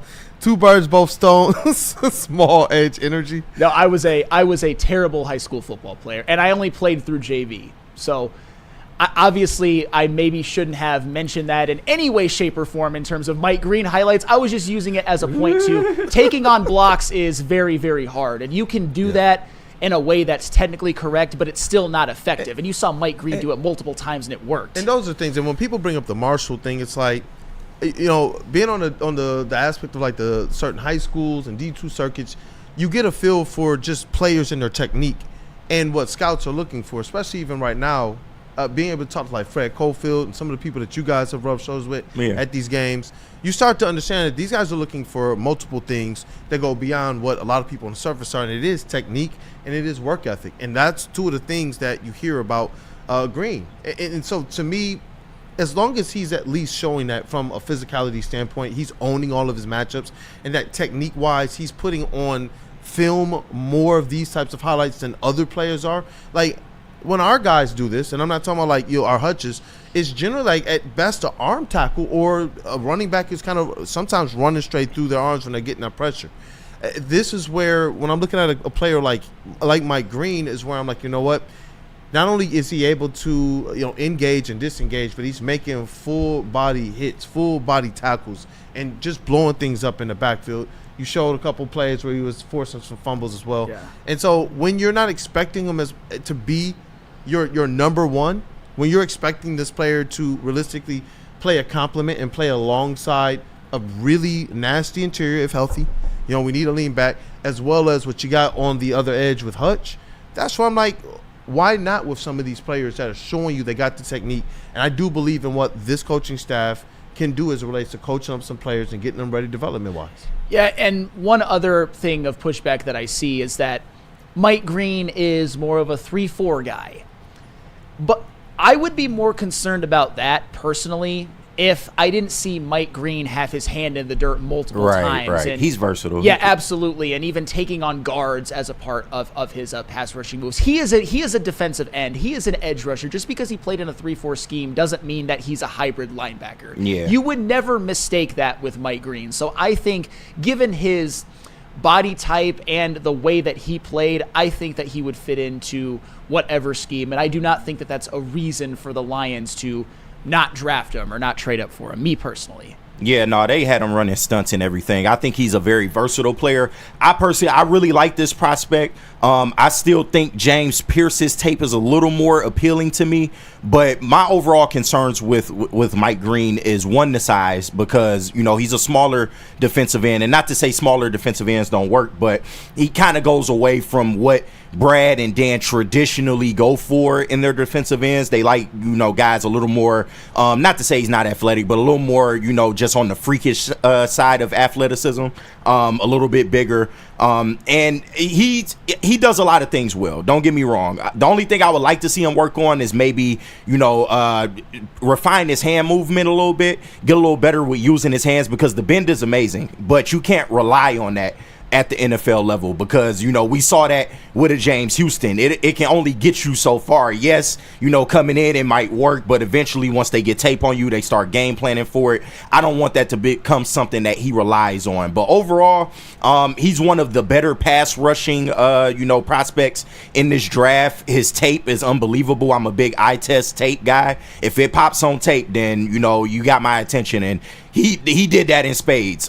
He reminds me of another prospect in this class, Donovan Ezeraku, and while his stats are better than Donovan Ezeraku's, he's of the same type of ilk, a smaller guy that can get home. He's a little bit more crafty, and I think he would do good in a Lions uniform. I wouldn't mind if they moved up to get him, especially if they have a plan on how to improve him for the next level. Hey, Donovan Ezeraku's a dog too. No, he is. Probably absolutely. More on him later. And you do have a point about the hand movements. That's probably something that you didn't see as much from him last year. You saw a lot of bend. You saw a lot of spin moves. You saw a little bit of, he's got some moves. He just got to refine. Yeah. No, 100%.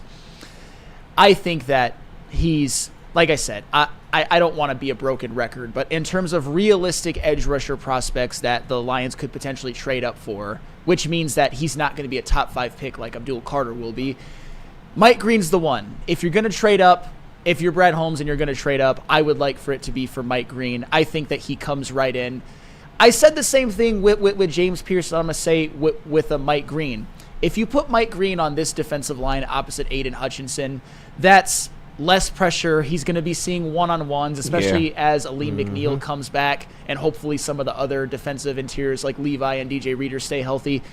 Mike Green is going to be in a position to just see quarterback, kill quarterback, beat one tackle. a lot of times. Yeah, just like his weakness is just play all out. And now Yeah. we can put you in situations where you're going to be facing less pressure than you did at Marshall, but you get to utilize that full motor to the fullest. Yeah. It's like, go out there and run yourself out of gas now. I would definitely. I think Sam making a great point right there, because his upside as a potential every down, defensive end, it might not be there right away, but coming into the league, if you can make him just a passing, down specialist, I think that works wonders with what the Lions have going on. Especially you got Marcus Davenport on that other side. If you wanted to maybe start Davenport again, I wouldn't be as mad about it if you have somebody like a Mike Green there, for passing down situations. Yeah, and just obviously I've heard you mention James Pierce, and when you're talking about trading up, just to kind of put these things in some order, because I know that you would probably trade up even higher to get a James Pierce than you would to potentially get a Mike Green. Where would you, if Mike Green falls in this draft, especially considering the fact that it's going to be a pretty talented class as it relates to pass rush? So where are you saying, that's probably where I'm trading up and get Mike Green? Probably the 15-ish, 15 to 20. I think that's probably where Mike Green will go, and even somebody like a James Pierce, I don't expect them to go within the first 15 picks, but once you get to 15, I think more teams are looking at defensive help at that point, and that's probably a good spot to where you can at least start making some phone calls. I am going to go to 15. If he gets to 15, Brett Holmes should be on the phone immediately. Anything before that, if Mike Green ends up being the 11th overall pick in the draft, or the 12th, or the 13th, I can live with that. Yeah, 100%. But if he gets to the 15th and Brad Holmes doesn't trade up, that will be my first question of the day. But then again, we all know that Brad Holmes, if he makes a good pick at 28, it's not going to matter eventually. But that'll just be my thing. If he's at 15, I think Brad Holmes should go get him. I think you all might have persuaded the chat as well, too, given our poll that we got going on right now. 54% want Mike Green over Abdul Carter right now. Oh, wow. Shit. That's a little aggressive. Yeah, it is. But then again, what you'd have to give up for Abdul Carter. Considering the notion. And who knows? I hear it kicked around. I've heard it from several different national outlets, including now the ESPN one that just says Abdul Carter would look nice, but it's a long shot. Sometimes I just want to know, what would the long shot actually look like, and would it be worth it for a player like that? Because just when we talked about Hendrickson, when we talked about Garrett, Abdul Carter is one of those ones that's like, man, I know it's the dream. He's arguably the number one pick in the draft. Yeah. I think you would have to give up next year's first and probably another first or second. It's so deep of a draft. And that's why I wouldn't, if they were to move up and get Abdul Carter, absolutely, I'm on board. Sign me the fuck up. But listen, it's just from a realistic standpoint, there is so much defense in this draft. Then I don't want to give up the farm just to move up into the top 5. If that makes sense. That's fair. That's fair. There's so much defensive help in and this hey, draft. If you like us breaking down Mike Green, we've got another prospect to talk about, because there was another name that was mentioned in this ESPN write-up. What Mr. Shemar Stewart of Texas A&M? Find out how we feel about him. Find out how we will feel about the potential of the Lions trading up for him at the other side of the break. But tell us about Dr. Pierce. Attention sports fans, don't miss out on expert sports injury insights with Dr. Jeff Pierce of Michigan Sports and Spine. Join Dr. Pierce every Tuesday during Big D Energy and every Thursday during Armanni and Edwards, where he's offering top-notch injury advice. Trust the guy that DMAC trusts, and I know that some of the latest content is Dr. Pierce breaking things down as it relates to what Parker Meadows is dealing with and what that outlook is going to look like as it relates to the 60-day IL. So you want to stay tapped in with Dr. Pierce. You want to stay tapped in with the content. He's keeping us informed. And also, Dr. Jeff Pierce is here to keep you in the game and performing at your best. For more information, visit MichiganSportsAndSpine.com or call 248-426-9944. How do people feel about getting a Planet Fitness membership for $15 a month? How do they like working out in a clean and spacious gym that's filled with equipment for every workout? And how about free fitness training in the judgment-free zone that leaves them feeling energized all day long? Join Planet Fitness today with the free PF app, online or in club, and start getting that big fitness energy for $15 a month. A ton of fun, a ton of sports, and a ton of man-meat. Welcome to the Woodward Heavyweights, live daily 5 to 7 p.m. on Woodward Sports.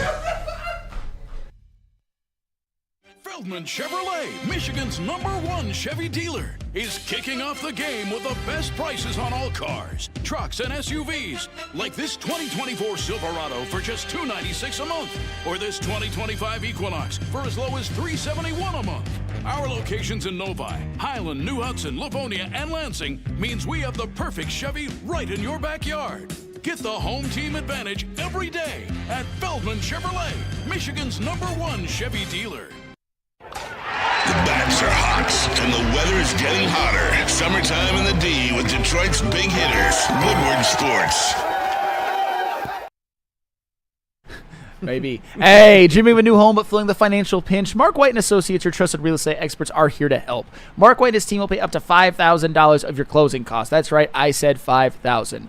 Call Mark White & Associates today at 248-290-8242 or visit them at markwhitesales.com. Again, call Mark White today at 248-290-8242 to make your dreams come true. Hey, what up, though, people? Welcome back. It is Wake Up Woodward. We appreciate you all for choosing to kick off this day with the WUW Crew and chat family. As always, you all are the most important part of this production, so go on ahead and smash that like button, man. Let's run it up on Detroit Tigers Day. It's Scooball Day. Yes, sir. Hey, they're trying to start 1-0. Shout out to Scoobs, that Dear Detroit letter. It was epic, man. What a way to start the season off. But getting back into this TLB, and we got another prospect for you all as well. I'm looking forward to this breakdown. All right, so another prospect that the Lion that was on that ESPN write-up about potentially trading up for with the Detroit Lions was Shemar Stewart from Texas A&M. And I will say this about Shemar Stewart. He's got the size, 6'6", 290, yeah. Very athletic. His athleticism really jumps off the screen. And in terms of the combine, he had the 4th best 40 time amongst edge rushers, 3rd best 10-yard split, 2nd best vertical, and the best broad jump. He's a freak athlete, especially at that size, unbelievable. He's got scheme versatility and just positional versatility. He played 371 snaps last year as just a true edge, 117 over tackle, 22 in the B gap, and even 8 in the A gap, which means he was basically the nose tackle for 8 plays. Not very many, but still, that's a very impressive. He's good against the run. That's a big strength of his, and obviously he's got the size, and the size combined with being good against the run, we all know that that's a Brad Holmes archetypal player. And also, I will give Shemar Stewart this. In his junior season, he showed a lot of improvement across the board. Played the most snaps, had the most pressures of his career, had the most tackles for loss, etc., etc. The best PFF metrics, all of that. Shemar Stewart had a lot of shakiness in his first couple of years. In his junior year, he made improvement, which tells me he's coachable and he hasn't necessarily reached his ceiling yet. That being said, I think it would be absolutely malfeasant for the Lions to trade up for Shemar Stewart. Damn, malfeasant. I wouldn't be mad, and let me give this caveat. I would not be mad if Shemar Stewart fell to 28 and the Lions took a chance on him. That would not make me mad. I don't think you trade up for Shemar Stewart. And the biggest problem with Shemar Stewart is that he just really wasn't that productive in college. Even last year, even with the improvement that he showed, he just really wasn't that productive, and he has some major weaknesses. JB, let me give you a little comparison between a couple of different prospects. One that we just mentioned, Mike Green and Shemar Stewart in 2024. Sacks, Mike Green, 17 on 325 pass rush snaps. Shemar Stewart, 1.5 on 315 pass rush snaps. And I understand that they're not necessarily created equal because Stewart played some as an interior. Still, that number to me is eye-poppingly low, 1.5 on over 300 pass rush snaps. Tackles for loss, Mike Green, 23 on 668 snaps. Shemar Stewart, 6 on 521 snaps last year. Let's go to pressures. Mike Green, 56 on 325 pass rush snaps. Shemar Stewart, 39 on 315 pass rush snaps. And by the way, 39 is a good number. You shouldn't be mad at that, and it was a major improvement over what he did in his first couple of years. But still, Mike Green's pressure rate, much, much better. Let's go even further. Go ahead and put up the second one, JBSmooovv. PFF grade, Mike Green, this is 2024, their last years. Mike Green, 92.2, Shemar Stewart, 79.5, which again, 79.5 is not bad. Mike Green's is just obscenely good. Pass rush win rate, Mike Green, 20.2%. Shemar Stewart, 12.4%. Not ideal.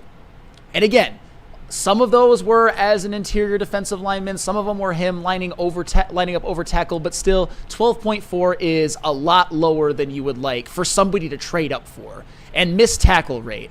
This to me is extremely alarming. Mike Green in 2024, 14.8%. Shemar Stewart, 23.5%. It's not good. And one last caveat to it all.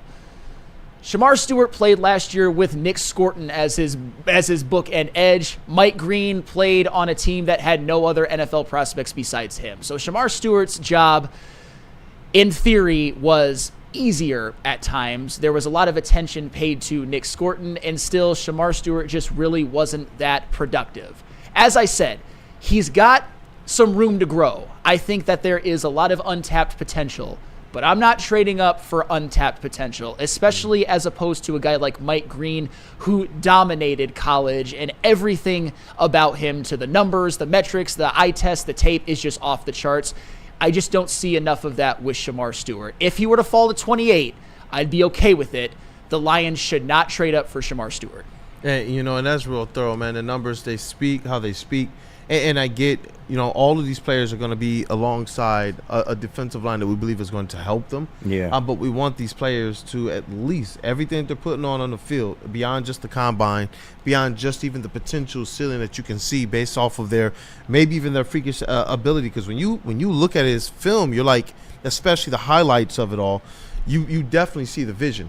But when you kind of look at the nitty gritty and you take the concept that Brad Holmes is saying, how they look on the field and everything, that's where you want to make sure that, especially with this first round pick, it is somebody you can depend on to some degrees. Maybe not looking for this guy to play number one. Obviously, that's Hutch. But somebody who, at the very least, you can depend on, like we were talking about off break, in the rotation. And that's where, even then, I hear you say if they take him at 28, you're okay with it. Yeah. But even in that, with as deep a draft as it's seeming to be from the pass rush help, I feel like the Pistons, the Lions, are going to have their pick of the litter. Well, and I want to respond to something that Danny G said, because you bring up a good point. I will give you that. Comparing production is fair, but the teams played significantly different competition, and Stewart wasn't allowed to pass rush like Green. I will also say, though, that just to push back a little bit, that Texas A&M had a very talented defensive line as well. Yeah. But that's why you can say that he wasn't allowed to pass rush like Mike Green, and that's fair. I will give you that. But that's why, when I look at Shemar Stewart, I look at it as more untapped potential. Texas A&M might have misused him a tad, and I believe in a lot of ways that they did, that he's a more talented player than his stats and his metrics in college indicate.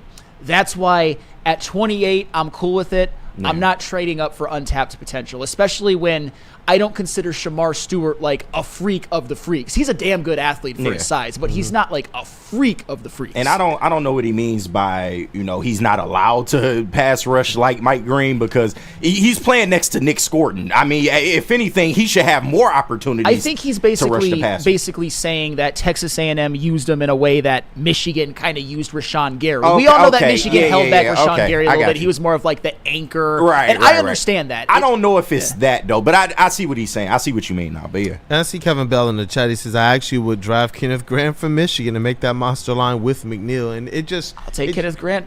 Yeah, definitely. 8A. And that's where, obviously hearing what you're saying about this prospect, and even KG earlier when the name was mentioned off break, you were like, yeah. Shemar Stewart is definitely, out of all the prospects that we've talked about for pass rush help, the one that I've seen you all be okay with, but probably the least excited about. It's because he's not a true pass rusher.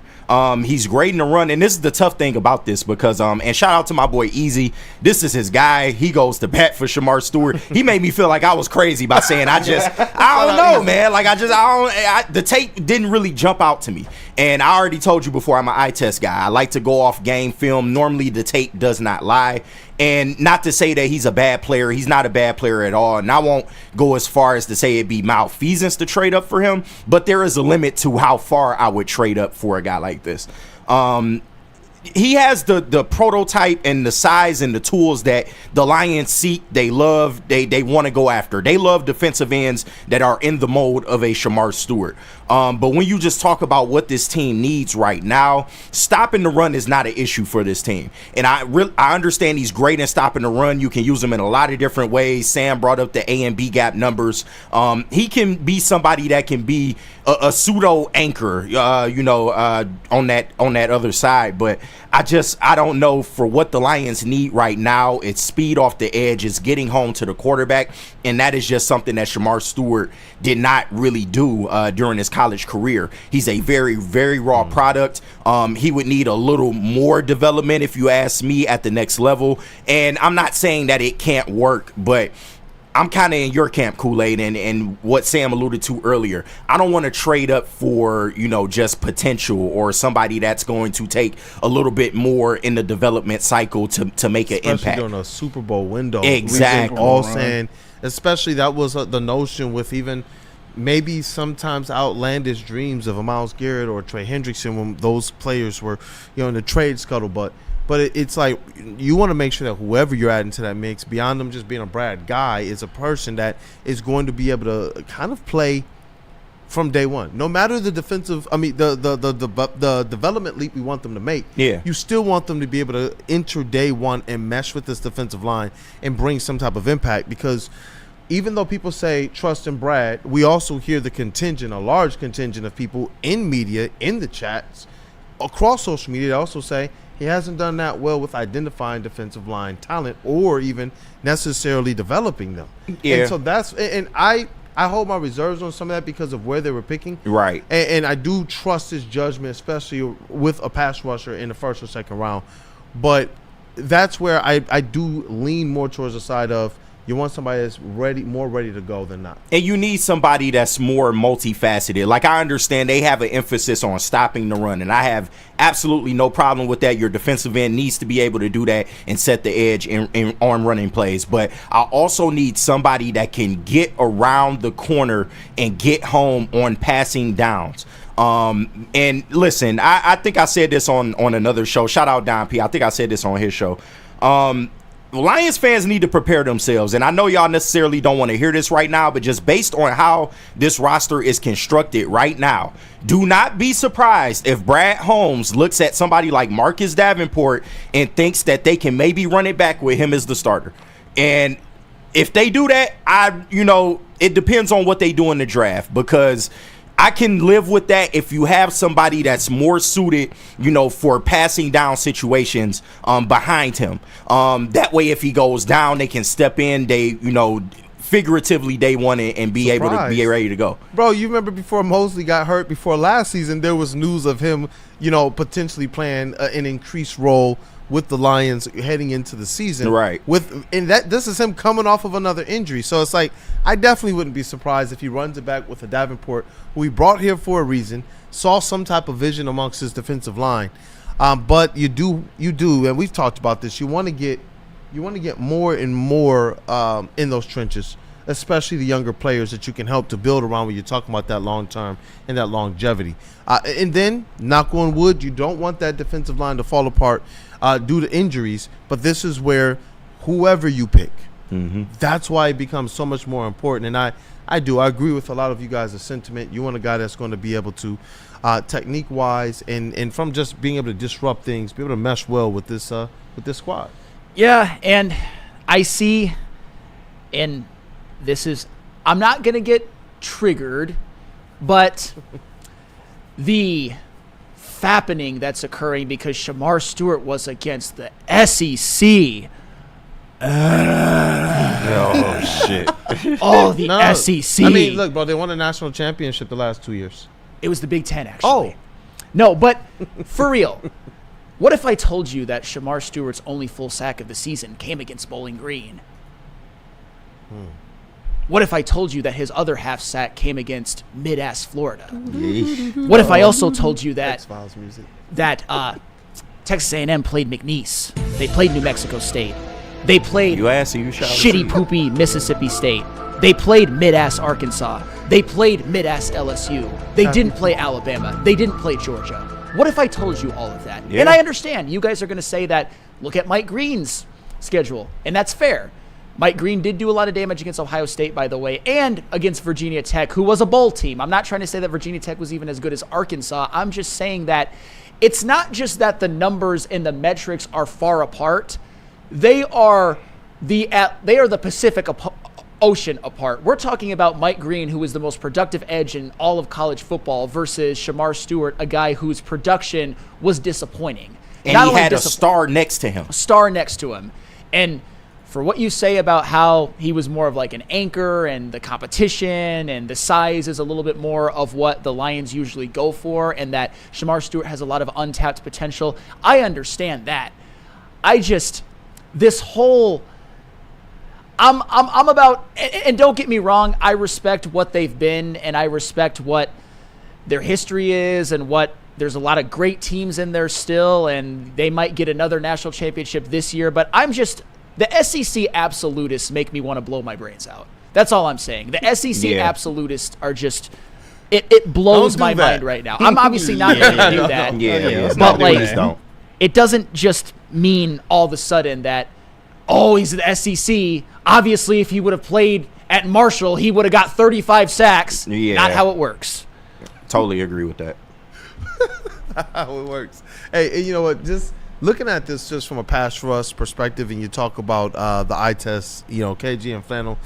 I'm really hoping, because we've talked about a lot of different pass rushers here, and this is where I'm hoping that the Brad Holmes actually, if he's not trading up for that game changer that you believe is going to give you that higher ceiling, that he's able to select at least 2 or 3, high motor, Brad Holmes type guys in the trenches, no matter if it's on the offensive line or the defensive line. But I am hoping that first pick is amongst the defensive line. I know that there's some scuttlebutt, shout out Broder in the chat, about, hey, should they look at offensive line? But you can get that in the second round. I'm really hoping to go pass rush. Yeah, I think it's imperative that they get an edge rusher, and I think he knows that because he relatively did not make any major moves in free agency. So you want to get another edge rusher in here that if you do hit on him, you can have him next to Hutch on a rookie contract. So I think that's the main goal right now. You can always get an offensive lineman because you're not looking for starters. I think Graham Glasgow on, going back to the right side and being,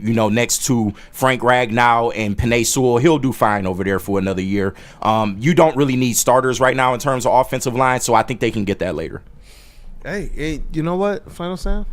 Did we talk about the Pistons and the Red Wings with their slim chances? Hey, absolutely. But I just want to read one thing from Freddie Felt first, because he kind of echoes a lot of my sentiments. At Sam Reynolds, as my government. Stop me if you heard this one. The Big Ten is having a down year. Meanwhile, how many teams are in the Sweet 16? I will say this.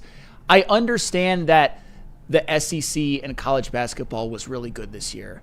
But the fact that 6-12 conference team Texas was in the tournament is so beyond a disgrace that I can't even begin to wrap my arms around it. The SEC was damn good. This wasn't the greatest basketball conference ever created in terms of mankind. If you were 6-12 in your conference, you did not belong. I would even argue that Arkansas didn't belong. They've won a couple of games in the tournament. Good for them. Mississippi State's another one. I don't think they should have been there. It's just the SEC fappening gets on my nerves, and the Big Ten's doing pretty damn well in the tournament. I'll just say you can't rely on that. Darn well, you don't say. Hey, you know what, you guys? I need you guys to go tap in right now with socials. Why? Because we got a signed Darren McCarty jersey that you can win. They're supposed to announce the winner on Beat the Energy today, so you have still a little bit of time to make sure that you go to socials, either X or Instagram, and make sure that you get your submission.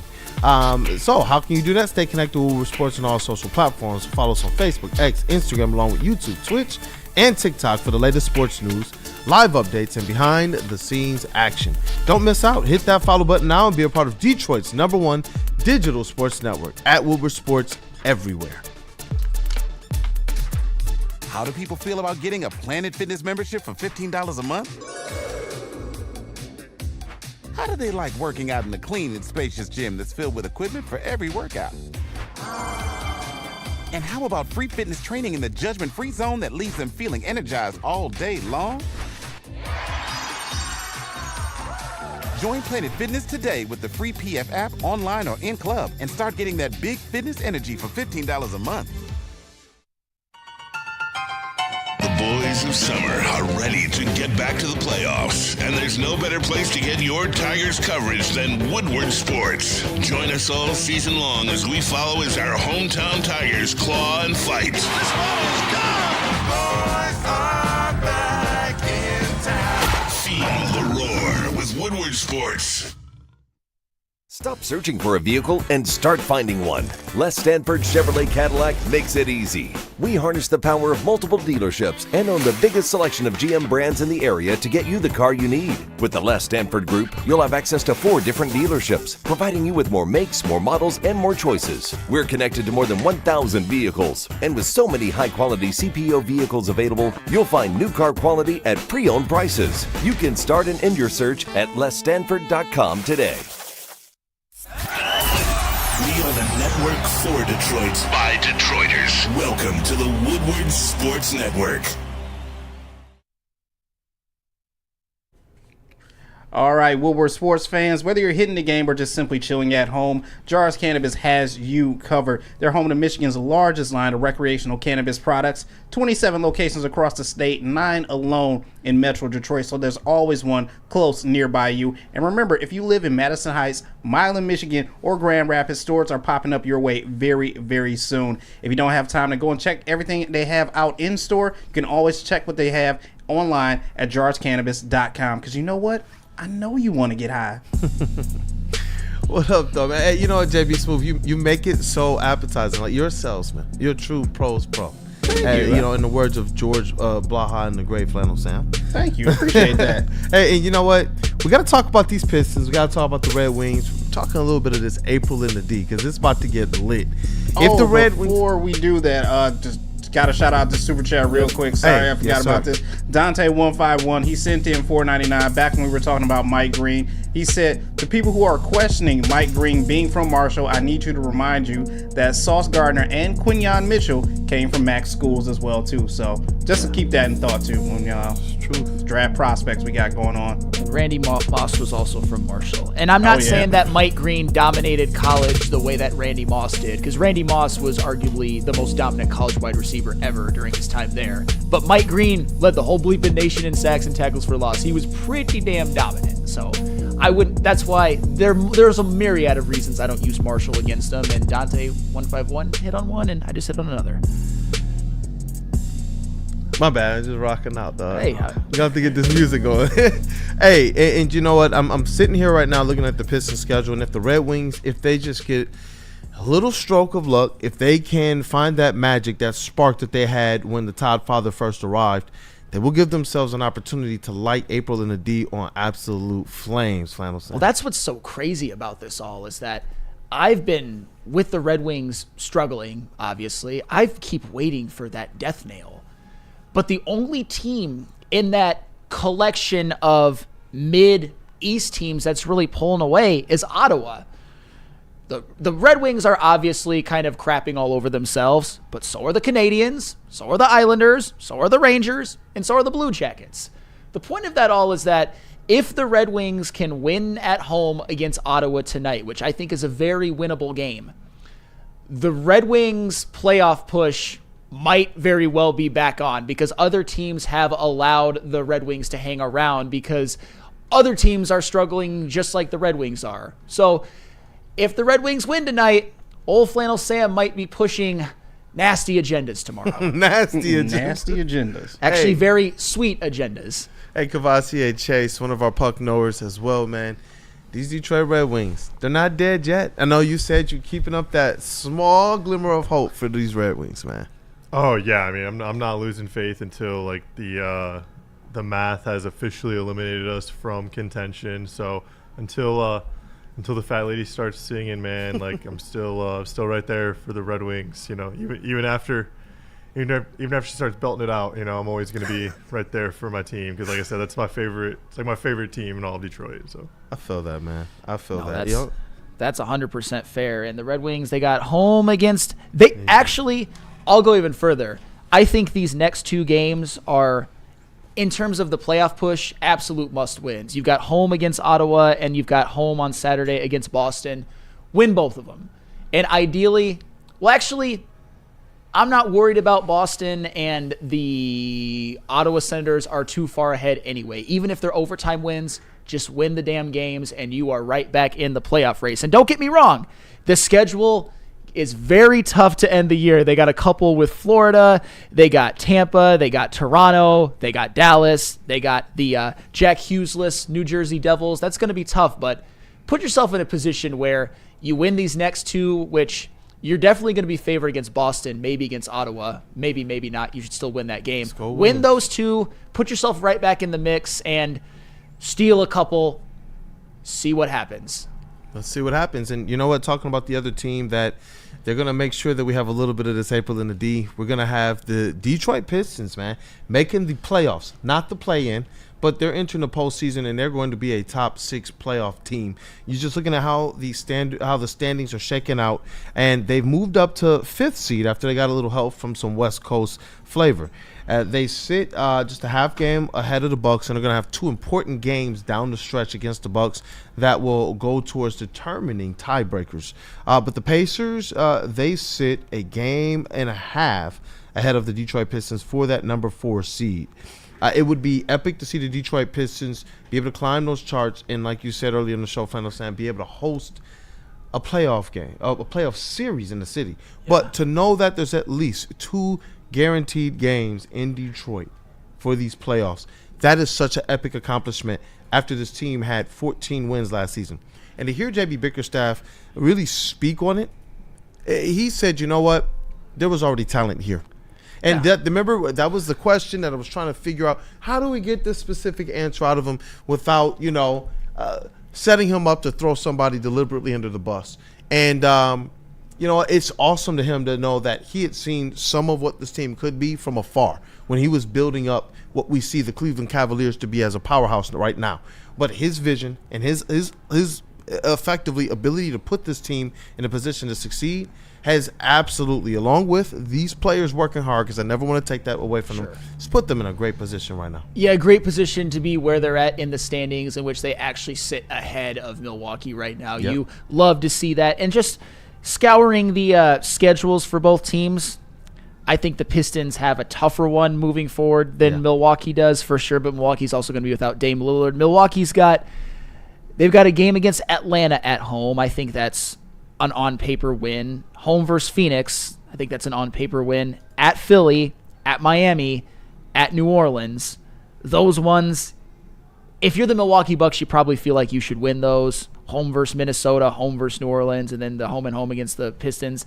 I think they've got it easier going forward than the Pistons, but you just never know. I mean, this is where we have to rely on a team like, let's just say, Phoenix. Phoenix is fighting for their playoff lives. It would be an absolute disaster of epic proportions if a Devin Booker, Bradley Beal, and Kevin Durant team didn't make the play-in. You know how you can avoid that? Go beat the Bucks. The Miami Heat, they're trying to get to the play-in as well. Trying to, seeing how things are gelling with guys like Tyler Hero and Andrew Wiggins. Maybe they can get one.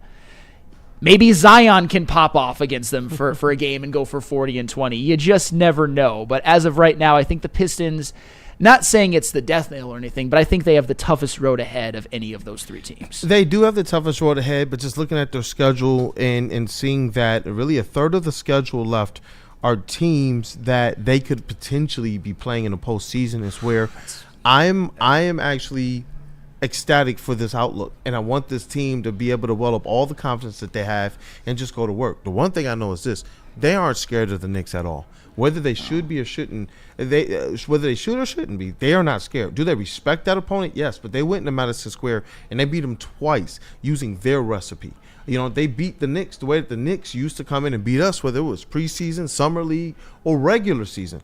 And that, to me, is what gives me a lot of confidence in the Pistons as we come down the stretch. And you're right, the end of this thing is not an easy one. You got the Cavs, one of the toughest teams in all the league.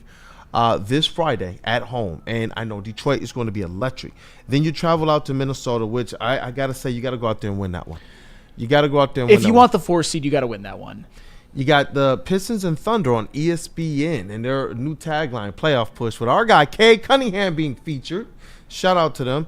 And then the Raptors. That has to be a dub, especially seeing all the other games sandwiched here, because then you end on a heater. You got the Grizzlies, the Kings, who they're 35-37. The Knicks, 45 wins, and then the Bucks in back-to-back games. Yeah. It's going to be an interesting start. And against the Cavs, the matchup predictor favoring the Cavs 65% in this game to 35 for the Pistons. I mean, Cleveland, they're number 1 seed in the East for a reason. They're a damn good team, but Pistons played them tough. Absolutely, and LCA is, I think, as the team continues to get better, and I certainly think it will play like that on Friday, it's going to be a heck of a home court advantage. It's probably going to be a sellout. Fans are going to be rowdy as they should, and this is a game where I'm not saying that it would be a statement game to win. I'll just say that. Would it be the worst thing in the world if they lose? Not necessarily, but you'd really like for the Pistons to get this one. Get a big win over the best team in the East, quite frankly, at least in terms of record-wise. I don't think they are better than the Celtics, but still. Cleveland's earned that right to be confident and be that 1 seed. And it helps the Pistons as they come down the stretch, like I said, test their mettle a little bit. And I'm hoping that, the young guys, they are able to press their legs and change a little bit of this narrative in terms of the quality of teams that they get their wins against. They're going to definitely get their opportunity right now to change a large portion of that narrative. But just looking at this thing, you got 9 games left. You have 41 wins. Let's just do this. Let's do another check, man. Where you see him landing wins-wise by the end of the season?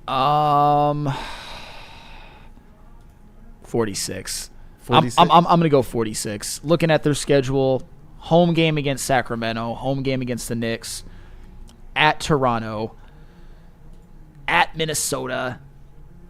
I think they're going to win 1 versus Milwaukee. Memphis, I think, is winnable too, even though Memphis is damn good. I'm going to say they finish the season 5-4. I have the same finish in terms of record.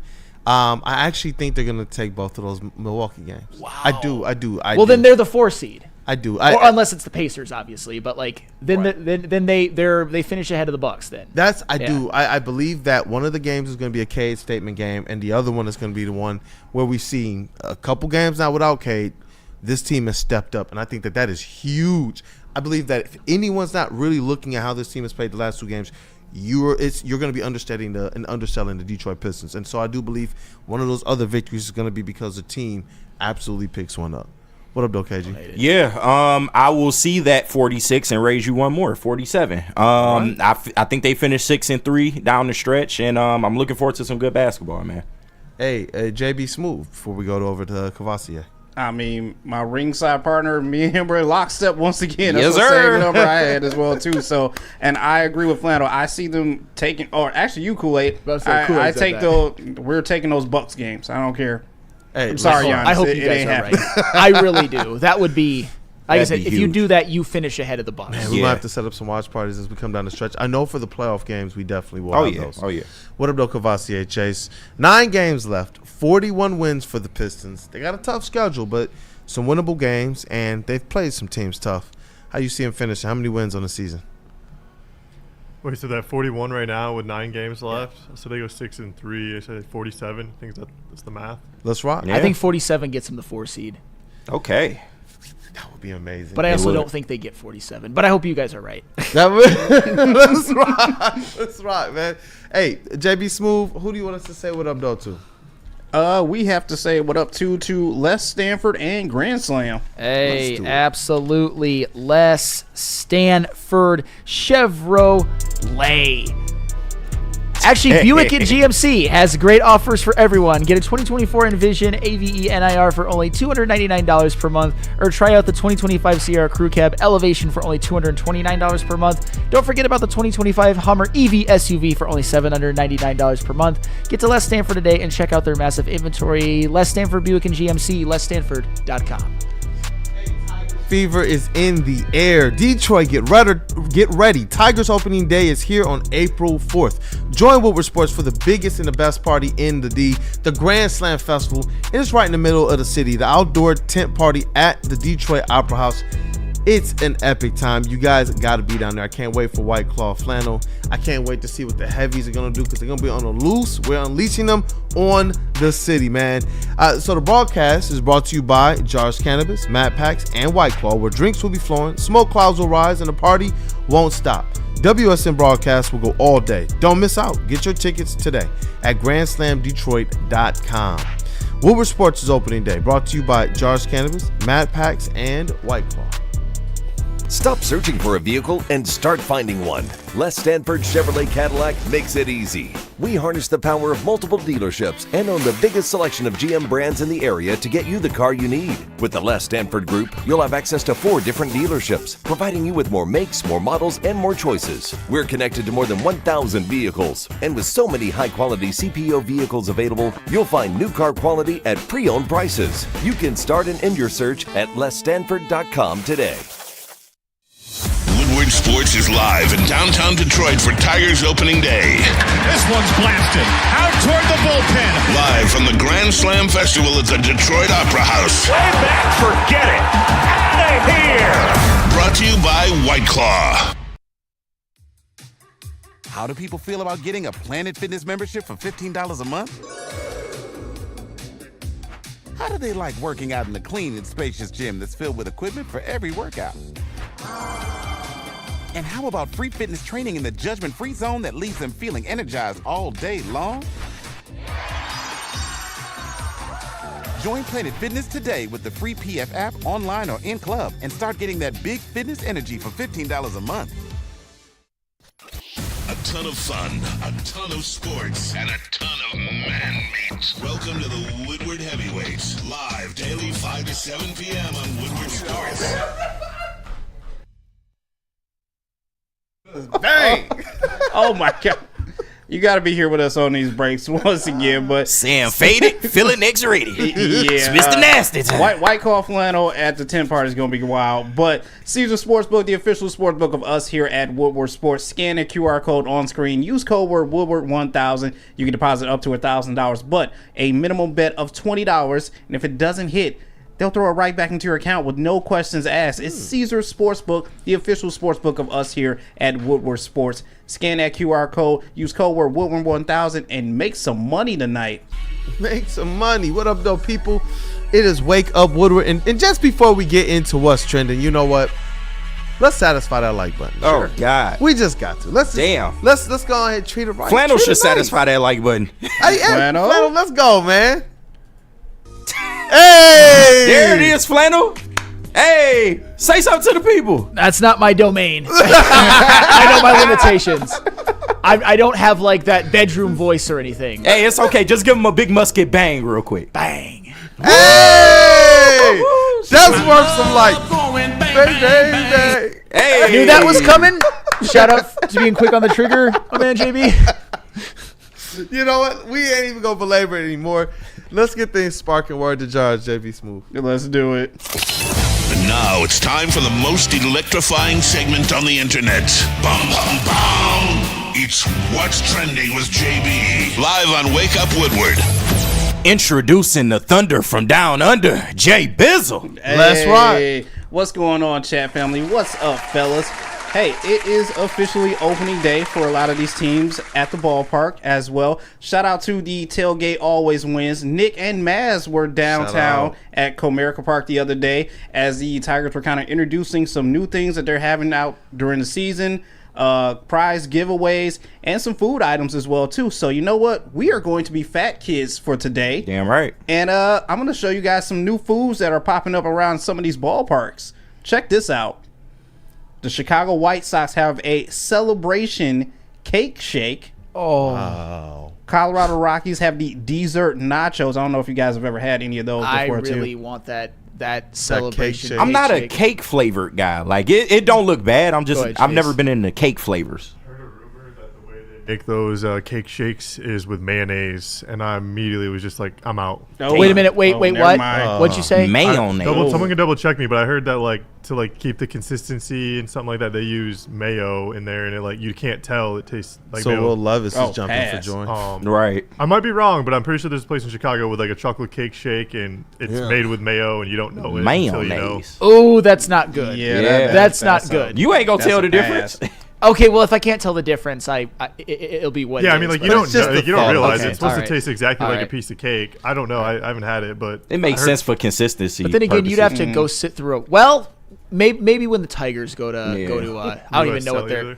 That's what it. I don't know if it's that anymore. It was. Yeah. But I'm not a sprinkle guy. Yeah, either. I think it's guaranteed rate. Yeah. It's like the funfetti shit. I've just never been into that. But JB, what is the desert nachos consist of? It's dessert nachos. Oh, dessert. I mean, yeah, dessert. Dessert nachos. I mean, they're basically whipped cream, a little bit of ice cream, cinnamon sugar. It's really good. We actually have some of these around in the area as well too. Okay. There's some other things as well too. The Mariners have this Triton Up Cup. I don't know how big this cup is, but it's kind of fire though. And the San Francisco Giants, the popcorn bat. That's kind of cool. The Trident with liquor in it. Oh yeah, that's a good time. Is liquor throughout the entire Trident? Yes, it's a cup. It's just shaped like a Trident. Yeah. Oh. It's just. So you get all your alcoholic beverages, wifey get a margarita in the Trident. All right. Yeah, you have a nice afternoon, man. So expensive. Yeah, they are. It will be expensive, and this will be expensive as You well won't care too. about that after the first Trident. I don't know, though, man. I'm honestly, if it's me, I'm just walking on say at Comerica Park, drink nothing at the game, and then walk on over to the tin roof or something and have a drink afterwards. Yeah, right. That's a lot more cost. All right, so these next two is in my ballpark. I loathe the Royals, but that sandwich look good as hell. The Z-Man sandwich. What's on it? Does it say JB? It doesn't say, but that looks like brisket. Yeah. It's a Kansas City barbecue. Sauce. Yeah. That shit looks good. I hate the Royals, but I would do it. Sandwich over here at the Washington Nationals as well. Jake and Jake smoked brisket. I have to see what's on there, but it look good. Some more crazy stuff. I don't even know what Chicago's doing with this.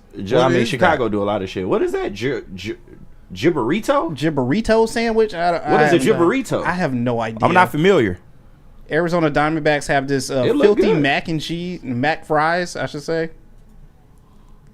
They look good. I just don't know what a Gibberito. Now you from Illinois? You should know. I don't know. Wrigley Field's my second favorite stadium to visit besides Comerica, of course, but I probably won't indulge in that. Not because it's not good. It's just because probably do the same strategy. There's a few places near Wrigley Field that have really nice, cheap-ish drinks after the game. The Mind Dice, where you at, man? Educate us on the Gibberito. Gromit said, just get me a hot dog and nachos, peanuts. I'm good. But I got to admit, some of this stuff this shit looks good. Pretty though. amazing. Well, this is in my ballpark right here. Shout out to Philly, the S'mores Quesadilla. Oh, whoa. Holy shit. That's 5 fired up. I'm sure that's 5 picks. Oh yeah, we all rush into the podium on that. I know, right? God damn. And speaking of glizzies, because apparently we couldn't go anywhere without them. The Mets have the Dog Bowl. I'm actually not mad at this though. It is 12 hot dogs stuffed inside 12? a Mets helmet for $12.99. See, that I can get behind that. I can get behind that. I like this one. Who eats that many dogs at a game though? Unless if you got a family, sure. Why not? You see me over here. I'm like, bro, what? If you buy yourself and you buy a helmet, I'm gonna look at you funny. Why are you getting this many glizzies, bro? Like, I was about to say that's too much at a game. Yeah, they just they're helping out with the 999 challenge. You got 3 extra dogs, and this is cost effective for the hot dogs. Yeah. I will say this: if a 999 challenge were to be done, you gotta get this because the 999 thing. Deal. I know Spenny was they were talking about him doing it at Comerica Park, and I was even surmising maybe I could join in, but it's that's it's a lot. Almost a car payment. Yeah. A 999 at a ballpark. Yeah. Did y'all see Willie B in the chat? What's Willie? Boy. Of course. What do you say? I'm not reading this. He glizzied up. I'm not reading this. My man Willie B glizzied up. I'm not reading that either. I can't read it. All right. Y'all gonna make me go look at it, goddamn it. I'm not gonna do that. What are you talking about, man? Hold on. I gotta refresh my He's technically not wrong. I'm not gonna do that.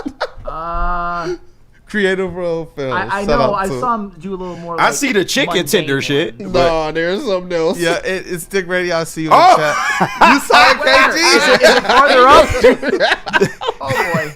Man, Willie B is crazy. Somebody get that to play. The quote, Oh! Yeah. the quote, the dick bowl. Willie.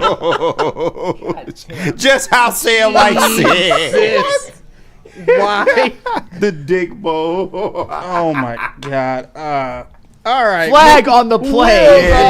Moving on. Flag. Moving on. Oh, hold on. We got an explanation on the Gibberito. Oh, we do? Shout out Eric Allen in the chat. The Gibberito is a sandwich originating from Chicago's Puerto Rican community. It is made with flattened fried green plantains instead of bread, aioli, or garlic flavored mayonnaise. in. That shit sounds fire. That don't sound bad. Yeah, I Solid. fuck with plantains. No, this shit good.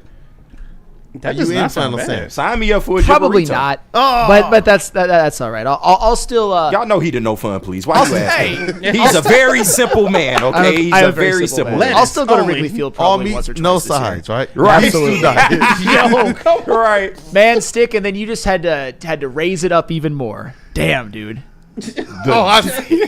You see, Stick? He's dick not bowl. my buddy. I mean, you and Dick are synonymous, though. I mean, you hunt Dick, the Dick Bowl. That was probably a misstep on my Dick end. Campbell. right, Dick Campbell. Well, that one was. You and Dick is synonymous, bro.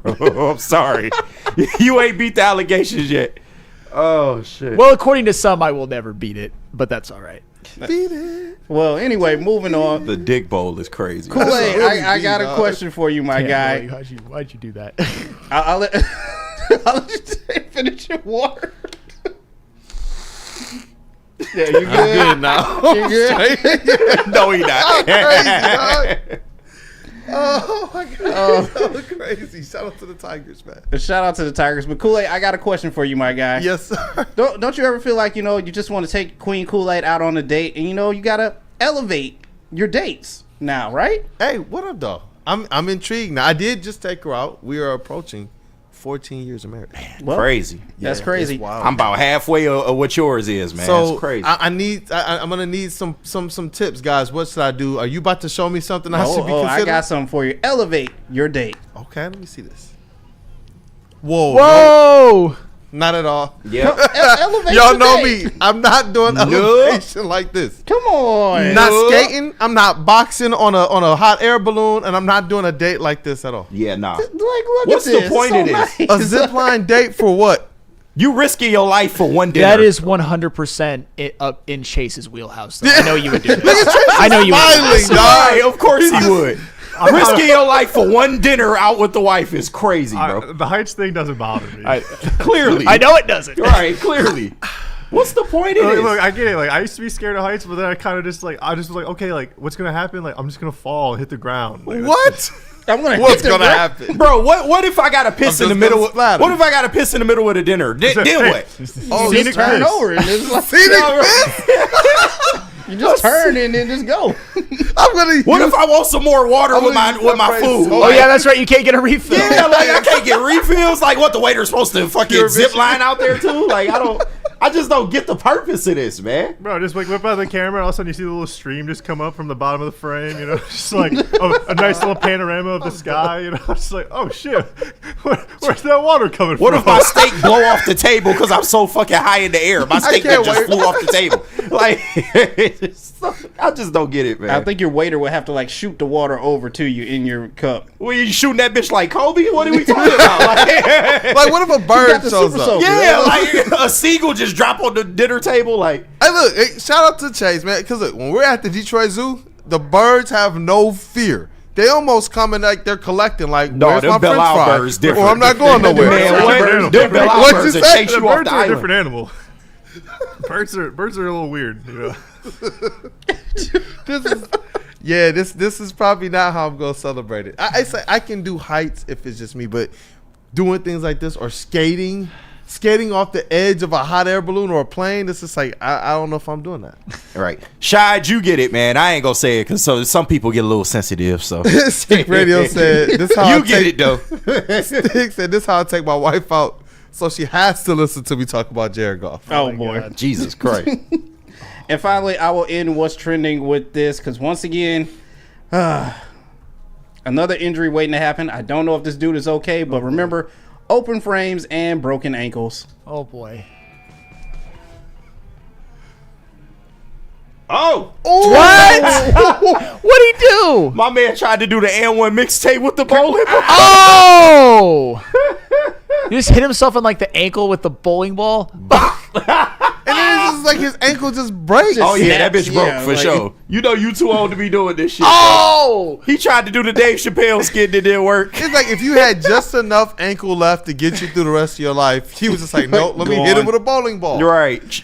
Goodness gracious. Trying to impress your wife for 40 years, bro. She done seen it all, dog. You don't need to impress her at this point. Just throw the damn ball. Like, I was just talking to wifey about that the other day. Like, you know what? I'm just tired now on certain things, man. You just got to admit it. Yeah. I cannot find myself in this type of position. No. Yeah, dog. Not absolutely not. Does he get a tough guy in training? Oh yeah, TGT for sure. Man. You can take her bowling. There's an activity though you could do. Hey, you know, for sure. bowling. Yeah, like just regular bowling. That's a great Just activity. regular? Yeah, just not like random spin bowling. like ankle breaking bowling. Just regular bowling. But that's it for what's trending, you guys. Let's see if we Stick got some talk time about for old mailbag. club foot. That's fair. Old club foot. Yeah, he gonna be walking with a limp now for sure. Oh my god. They say I will be in there. Sean said Kool-Aid trying to do a crossover. That's how it look now. I tried one time. Like I walked up and I was like, bloop, and that boy dropped and almost hit my foot. I was like, I'm done. Nah. No more. Can't do it. Getting old is not fun. Nah. Goodness. No. That's what's trending, brother? That's what's trending. That's a good one. That's I hilarious. got the tears in my eyes and oh goodness. Gotta wrap it up, man. Gotta wrap it up. Let me see if we got at least one Feldman question. Shout out to Feldman. Feldman Mailbag from Ed O'Neill. Bias aside, do you think the Pistons can take Boston's or Cavs to a game 7? If one of the Celtics or Cavs big players sustains an injury, yes. Fully healthy Cavs or Boston, no. And that's okay, by the way. I still think the Pistons can win a first-round series. I think that they can win a couple games. I really do in Yeah. a series like that. Just they've played the Cavs tough. They've played the Celtics tough. Celtics is a team that just on personal knowledge and just wants to beat.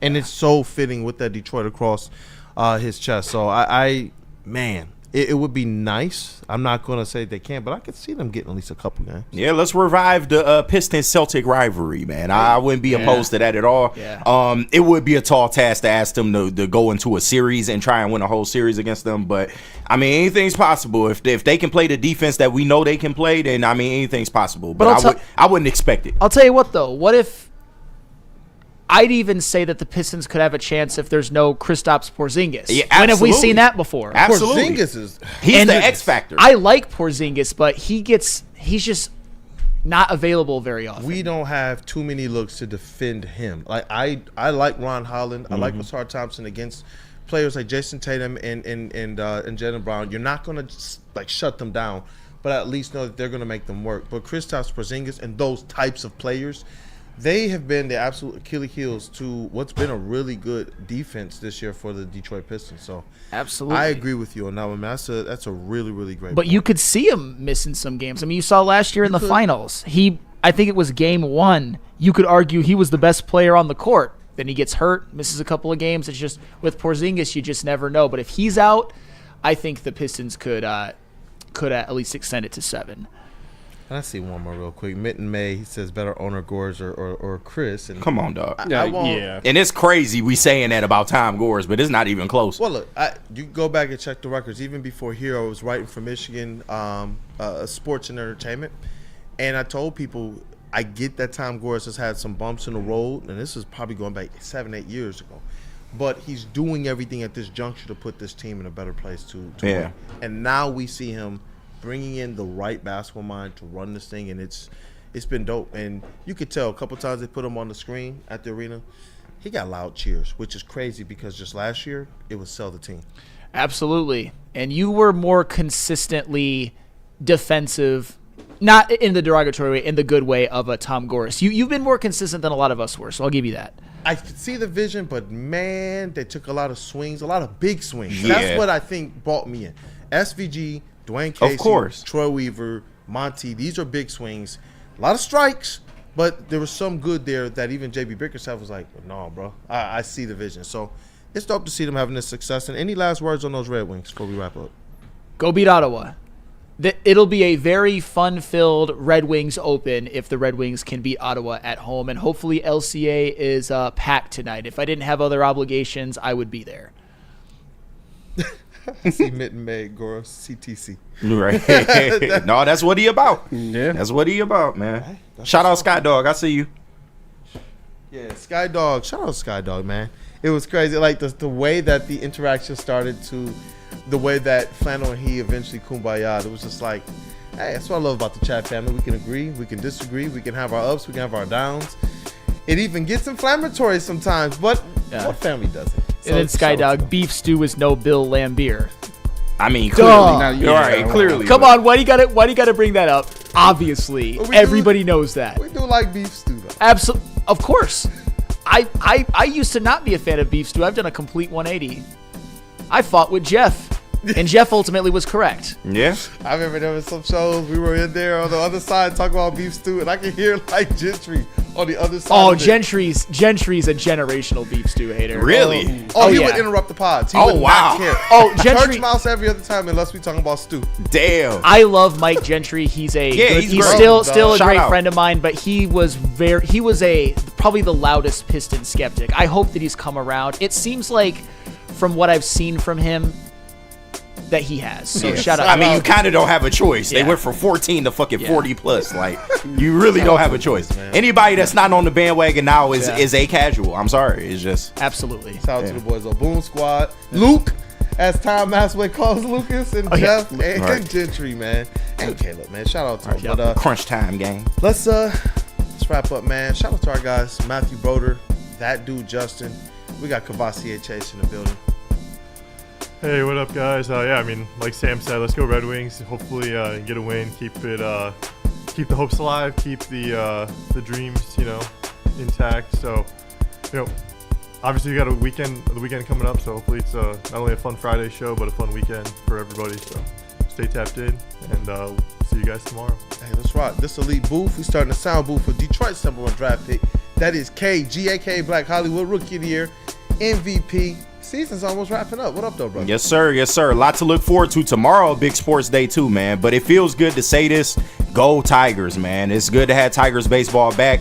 Excited to see what they going to do. Let's get off to a good start, man. Let's get off to a good start. But shout out everybody in the chat. You know I love y'all, man. Each and every one of y'all, even the haters. I love y'all, too. Shout out to my team. Love y'all, too, man. And let's keep rolling. Hey, shout out to Woodward Sports MVP JBSmooovv in the TD booth. What up, though, bro? Hey, another great show. Shout out to everyone tapping in with us in the chat as well, too. Tigers, start the season off right tonight. Get it done. I know tomorrow, as KG you said, it's going to be a big sports day, especially with both Michigan and Michigan State playing as well, too. Happy birthday to our main guy, Travis, over in socials, man. It's your Shout big day, out. man. Big Shout Trav. out to you. Happy birthday. Enjoy your day, my brother. Hey, you know what? Thank you for saying that. It is Travis, one of the most impactful people, as all of us do. We all wear multiple hats, and Travis is one of the guys whose face isn't always in front of a screen, but he's doing so much behind the scenes.